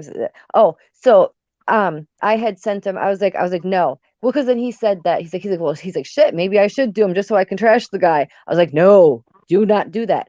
And I remembered that Tyler had done a whole big video, pointing out like all the shit about, Natoli, and I sent him that video. I sent him, so it's like, behind the scenes, I am sharing, out stuff, like, so it's kind of like, I don't know, as far as like that goes. And I will, like, hey, you should check out this, and whatever. And it does, in some ways, when a reactor does a song that you request, it's kind of, it makes you feel good, like, yeah, like they're listening, like someone out there actually listens, and then it's even a bonus if they like it, you know so anyway, that's where that whole thing was going. Probably could have said that a lot better and shorter, but oh well, it is what it is. Well, I can tell you two up and coming artists I can see in the upcoming like month or two. Keep the biggest name will be Alphabet is one, and the other one will be Cryptic Pyro. I think I've heard of him before, but I might be confusing that with something else. Well, I know where you got to go to get over to what group you rock with over there. I love Maurice. I know about DK Rap Artist. I know about Alpha Byte. I know the Lyrical Assassins and the whole crew over there. And I love Pug Mama. I've seen her in someone's chat. I think it might have been Jekyll's or Joe's. I'm not sure. I Well, think it was I'm not Joe's gonna. the other day. Yeah, I'm not gonna bring up LA in here and stuff like that. They have their own thing. I'm not gonna speak bad about them, but I've seen a lot everywhere. They're doing what they have to do to promote people and stuff. Other than that, it's like Well, they're doing their part. but that's what I do. Is, and you'll find people that'll be attracted to you. Your channel, like everybody says, my channel may not be for everybody, Yep. but There's my thing thousands of is channels. I love music. Period. Mm-hmm. What I was born 1960, so I know everything from 40s blues all the way to current, Yep. and I just love music. Period. Yeah, me too. I've like the probably the worst time of my life was for about 10 years. Hey, was when I was on meds and shit, and I did not listen to music for like a good probably 8 7 8 years. I mean, not completely didn't, but but but when I finally came off, like, all like my pain management and stuff, and I finally started getting better. I started watching like MTV and shit again, and like it was like I was so numb from the medication that I didn't realize that I was so numb that I lost music. It was kind of weird because since I was a baby, like I had to listen to music just to go to sleep. Music's been like my thing my whole life, like as far as listening I, to music. But Yeah, with the and StreamYard, there is a waiting room. There's, if you want to join, I can pull you in. I didn't see you in the guest list. what was that? Oh, I was talking to Liz if she wants to join the chat or whatever from Oh, StreamYard. I didn't know we had other folks in here. she No, just popped in, I think.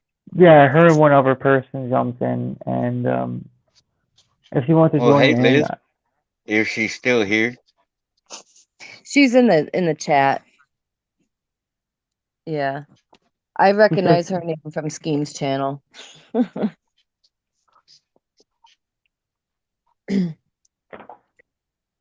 The name But does look familiar, but I haven't been over there in a while. Even though I see that Daddy's live, I haven't been over there. I haven't talked to uh, a bunch of people over there in the yeah, last month.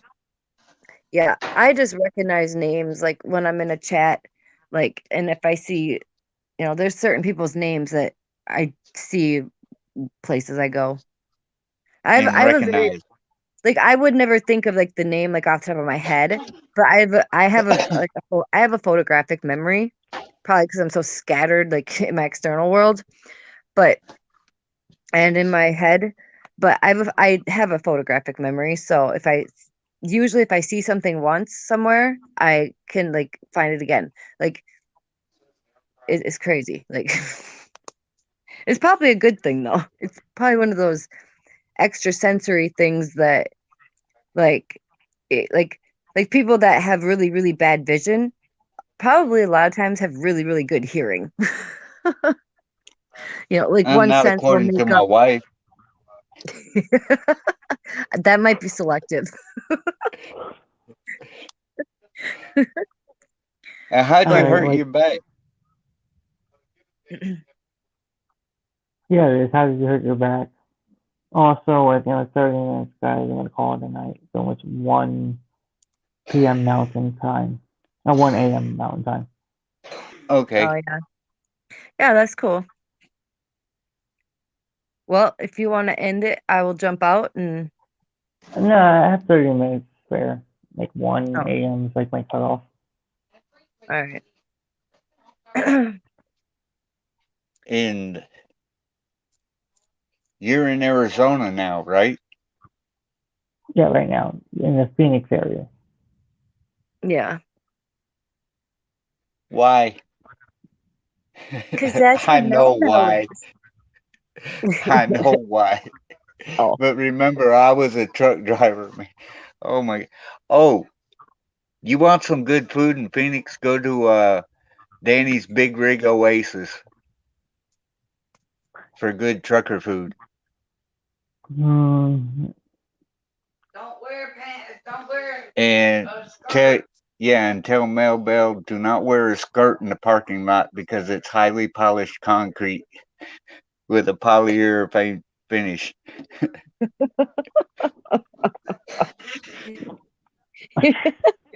well, yeah, probably don't want to pull a Lindsay Lohan with concrete. No, I'm trying to go to Route 66. Yeah, But see, when I was there, because my mom lived in Phoenix for a lot of like my teenage years, so you know, I've been to Phoenix a couple of summers, and um, but at that time, of course, I didn't drive. I did, however, get my tongue pierced in Phoenix, and that was, ugh, God, 16, 36, During your It's rebellious 25 years years. ago. 20 is, let's see. How many years would it have been since 1996? Or 97, I lied. 97. That's That would 24 be years ago. how Exactly long? 24 years. Exactly I've 24 had years my ago. wait, that's when you were born, huh? I was born in Uh, 98, so it was 24 years ago Okay. this year. So my tongue piercing is older than you, Elodie. When you put it in that perspective, I've had my tongue pierced longer than you've been alive. I'm not lying. It makes me feel really old. It puts in perspective how old I feel. Uh, Look, I don't. we got 3 years. Let's see. LOD is He's 23. 23. All right, add 20. Amy's 41. Add 20. I'm 61. We have a whole Yeah. We a whole family generation here. Anyway, so LOD. Do you get into precious gemstones and crystals and stuff? ooh, I do. I do. Oh, I do. I do. I used to live in the coal region where we had diamond, like sometimes we had minerals and crystals, sometimes we were lucky enough to find Uh diamonds. oh, I got a friend that he sells and he lives in the Phoenix area. Hmm. You I you need to can get paid more. well, one step at a time, son. But I was just wondering, the way that we're talking and everything, if you got into crystals and the precious, semi-precious stones and everything, um, I got a hookup for you there, right there in Phoenix. That's nice. The funny thing is though, Phoenix is actually exactly 6 hours away from Vegas and LA. 6 Yeah. hours. Yeah. Yeah, both directions. Yep. When my mom lived in Phoenix, I took the Greyhound there, and the the way we went back once, I took the Greyhound up through Vegas to Colorado and Nebraska, which is a shit show. But that's a story for another day. Um, but yeah, and then we never did drive out to LA from Phoenix, but me and my mom, we were going to once, but we never did. But yeah, it's not that long of a drive. You Yeah. gotta, while you're out there in Arizona, you gotta get up through Sedonia. That place is unique. What And about Flagstaff. yeah, I was gonna say, me and my mom, we did take a day trip up to Flagstaff when she lived out there. Um, we didn't. I don't think Sedona's south though, isn't it? Like more towards like uh Tombstone. Down towards Phoenix. Yeah, it's in between Phoenix and Flagstaff. Sedona And is. yeah, Sedonia. Oh, oh. For some reason, I was thinking that was like more south. Like, but n- See, I South want to of go to Flagstaff. Tombstone. okay. Where? Huh? Tombstone. Huh? Yeah, Tombstone. Tombstone. Yeah, that'd be a nice day trip. Tombstone is interesting. I've Hmm, got to see it all being a truck driver. I bet. That's why I miss it so much. Yeah, Like I when would I flew. definitely. Oh, go ahead. No, you're fine. Go ahead. No, I said Well, when I flew from Philly International to Fort Worth, Texas International. It's in Hmm. Dallas, Texas. And maybe an Eagles fan, of course, that.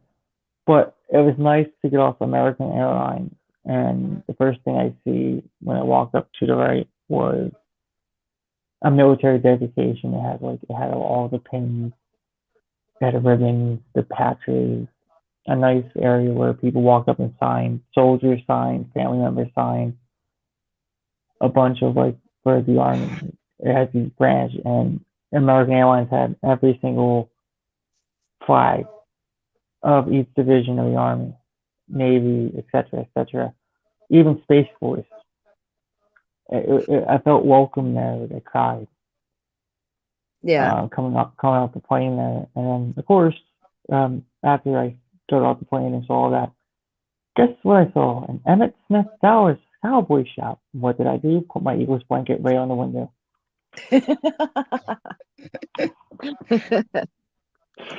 That's funny. I remember the first time I flew to Arizona, to to Sky Harbor. I think it's Sky Harbor.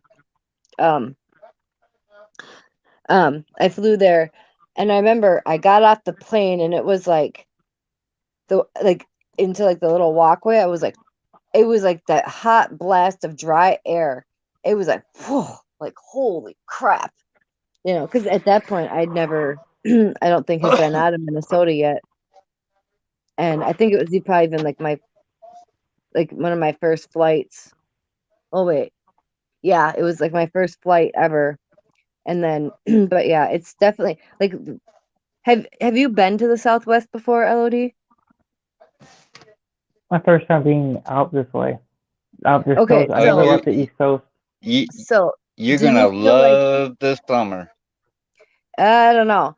Like I'd only ever been there in July, and the first like two times I went down there, I hated Phoenix. I hated it. It looked everything being from a green, northern state like Minnesota, everything looked like brown and like astroturf.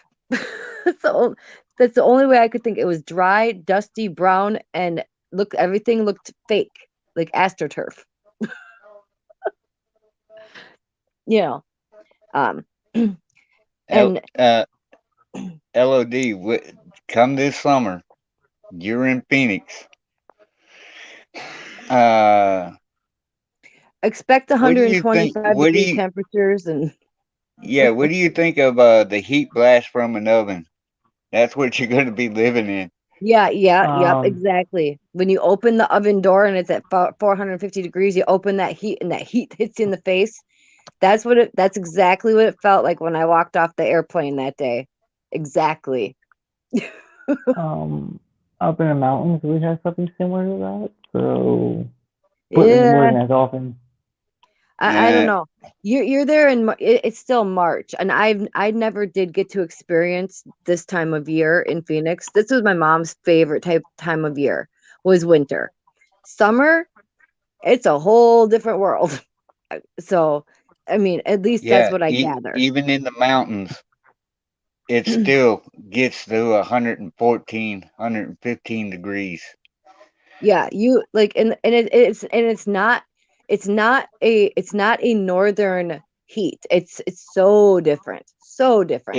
Like, It's a dry heat. If you yeah, got allergy issues, dust issues, yep. uh, prepare.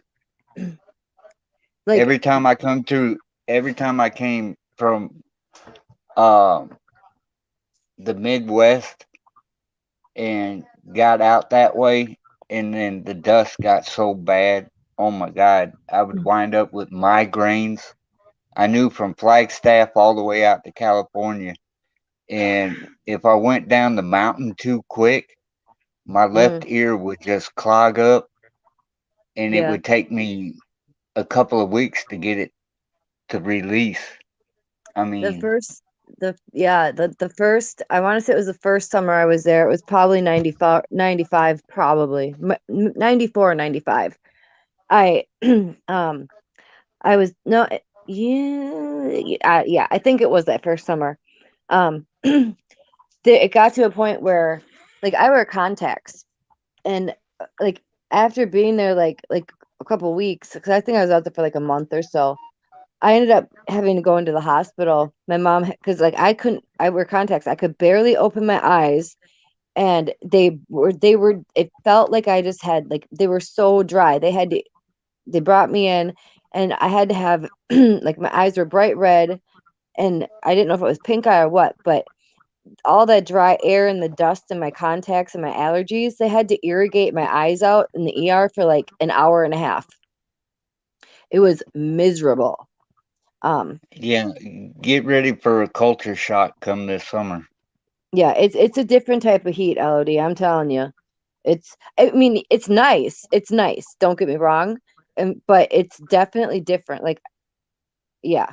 It's a whole new world. When you think of like the trees and the greenery and the green grass and all that stuff, like I'm guessing the East Coast is probably similar, you know. Um, I've been out to Atlantic City, but it's so different. Like, yeah. Well, the only thing I don't like around here, too much government property. BLM, Bureau of Land Management. Yep. Like I walked around the area where I'm at. About Mhm. like maybe a mile down, there's like a man-made I guess runoff of like water and stuff that's backed up. I guess it's Oh, like a dam thing. what are they called? They're I can't think of the name of them. I know what you're talking about though. The water ditches. I can't think of what they call them Yep. off the top of my head, but yeah. The And there's aqueducts. Yes, yep the the aqueduct, aqueduct. Yes, that's and they say it's U.S. government property. Unlawful anyone that's not blah blah blah blah. I'm like, so I think I know the leads. I'm not gonna assume if I keep walking this, it might take me to an area I don't want to be in. I might disappear for a very long time. yeah, I can't imagine the aqueducts are probably a very safe place to be either. I I mean, know it's sort of like a trail thing where you can walk along the trail, but oh, I'm saying the direction it's going, knowing the geographical location of one military base that is directly north of that water. Yeah, I'm not okay. going. So you're I'm not going. okay. I I'm my saying if you follow that to a straight line up to like Nevada, Yeah. I mean, I it don't goes know right what to part of 51. Phoenix you're in, but I kind of know from Mel Bell saying, she was at least familiar like with where like my mom when she first moved down there, she lived in Glendale. Um, and I kind of know the suburbs. I'm kind of like a human map in that weird way. But You should be a truck driver then. yeah, William Mel, yeah, he's kind of the same way. Like, obviously, probably even more so than me, obviously, but but like, um. And when the first time I was down there, like one of my mom's friends, like one of the first people she met down there, she was actually military. And is it Andrews Air Force Base that's down there? I think. There's a couple. Oh, okay. Well, I think she was at Andrews Air Force Base, but I don't know where that is in reference to the city, but I know that yeah. it's But I know it is probably northwest of downtown Phoenix, if I want to guess correctly. south. No? No, it's All right. north. It's North Carolina. It's north. Huh? It is northwest. It is. Okay. All right. Like, and I haven't looked at a map. Like I said, I have a photographic memory, so it's like that's just the way when I picture the map, looking an overview map of Phoenix, that's what I picture in my head. Is that it was northwest. Where exactly? I don't know, but Well, to me, it's how I remember maps and stuff. It's like yes, I have photographic memory when it comes down to remembering specific places of an area, but I also use the alignment of the sun, oh yeah, east, west, and then figure out north and south. yeah, yeah. At nighttime, there's the stars, but out in the desert though, you really can't see the stars. Mm, well, wait till the night you see a UFO flying around Phoenix. That's what I would, if I wander too far, I know exactly where I'm going to hit, and I don't want to go there. Yeah, I don't know. There was one I night I know I seen something crazy, and being that my mom's friend worked in Air Night, Force Base, Mama. I love you too. it was not military flights. There was something weird in the sky one night. I was out in the swimming pool and it was weird the way this thing hovered. And there's definitely been a long history of like lights and unidentified objects over Phoenix. And what I was seeing was definitely, well, I suppose I can't say definitely, but I don't think it was any sort of plane. It You'd could have be been surprised. military, but I don't know. Whatever. You'd be surprised what the military has currently, Well, right, aircraft-wise. right. Well, and that's what I'm saying. It probably was military, but it was nothing like that a normal person would be used to seeing. This thing, You probably saw the stealth bomber that they had, or whatever it was. It's a no, boomerang this shape. thing, no. If unless a stealth bomber sits in one place, like a hover, like a drone, it would remind me of what a drone would probably look like. This thing like sat. It was weird. It was really weird. I don't know. I was Are like, you outside of the city lights in a secluded area? No, I'm in a city-ish area. Okay. I'm like in the metropolitan area of Phoenix, more or less. Okay. Yeah. What I was gonna say is, if you were outside of the city light pollution and everything, get you a pair of night vision goggles, or if you get night vision goggles, go out there into the desert and watch the sky. Oh yeah. You will see things that the naked eye can't see. Yeah. I know remember what you going up mean. to like the Boundary Waters and like in the city you'll never be able to see a satellite, but like in the Boundary Waters it's like a fly, like you can't fly over like certain areas, and it's so like the Boundary Waters in the middle of nowhere, no air traffic, and you can see like the satellites going through the sky. It's really cool. While you're out there in Arizona, do me a favor. While you're out there in Arizona, do me a favor. What is it? Find the lost Dutchman's gold mine. I'm sorry. I know I've how to been study that. studying that crap for 20 years. It's under Tombstone. Huh? Under Tombstone.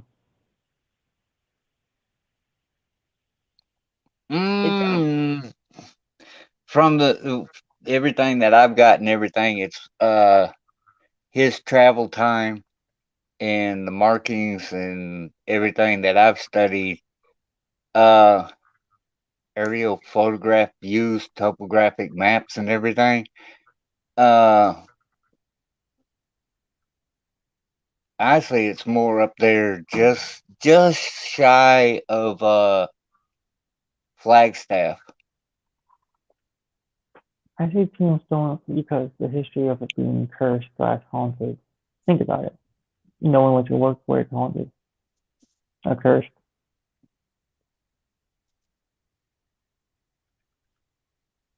I have no idea. Like, Tombstone? No. Tombstone wasn't a rich enough city. Because he would always come back to a Globe I down remember there driving south to of Globe. Phoenix. He would disappear for 3 months and then come back. If you track through the Superstitious Mountains and went up there up toward Flagstaff and then back down, it would take about 3 months. You know, like I said, I'm still studying it. It still intrigues me. I was trying to find Jesse James's gold. I'm somehow related to Jesse James.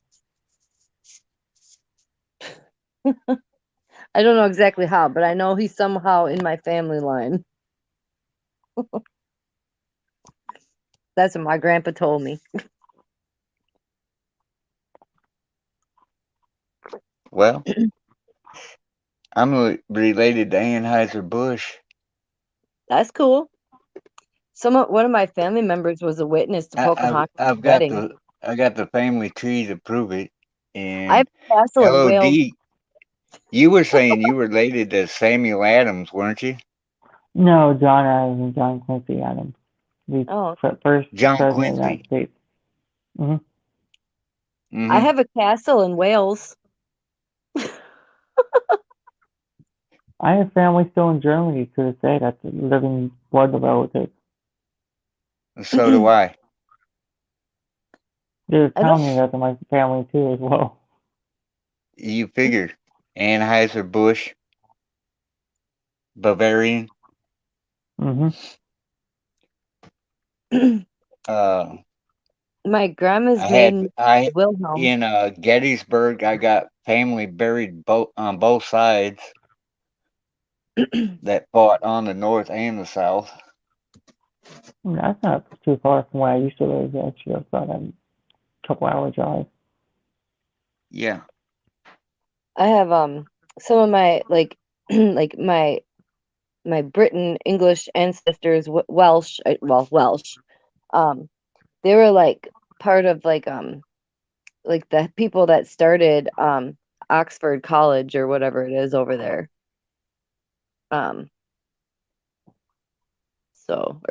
Yeah. All right, guys. I hate to interrupt, but it's about that time. No, It's like actually a minute we after understand. No, that's 1 cool. p.m. So AM. yeah, a.m. Yeah, my bad. That's how tired I am. All right. It's been a long, stressful day. Well, I appreciate you guys jumping in and chatting. I'm going to try to do more of these kind of like chatting / reacting streams once I get everything situated here. And Yeah. thank you for showing up. If you want to share my channel out to whoever you want to and to see if they're interested, I don't mind that either. Yeah. All right. This one, Okay. this is all right. Let me just sign out here. This is Lord of Darkness here. If you like this content, hit that like button and play that sub button. And also see you guys in the next episode. See you later, Darkness Army.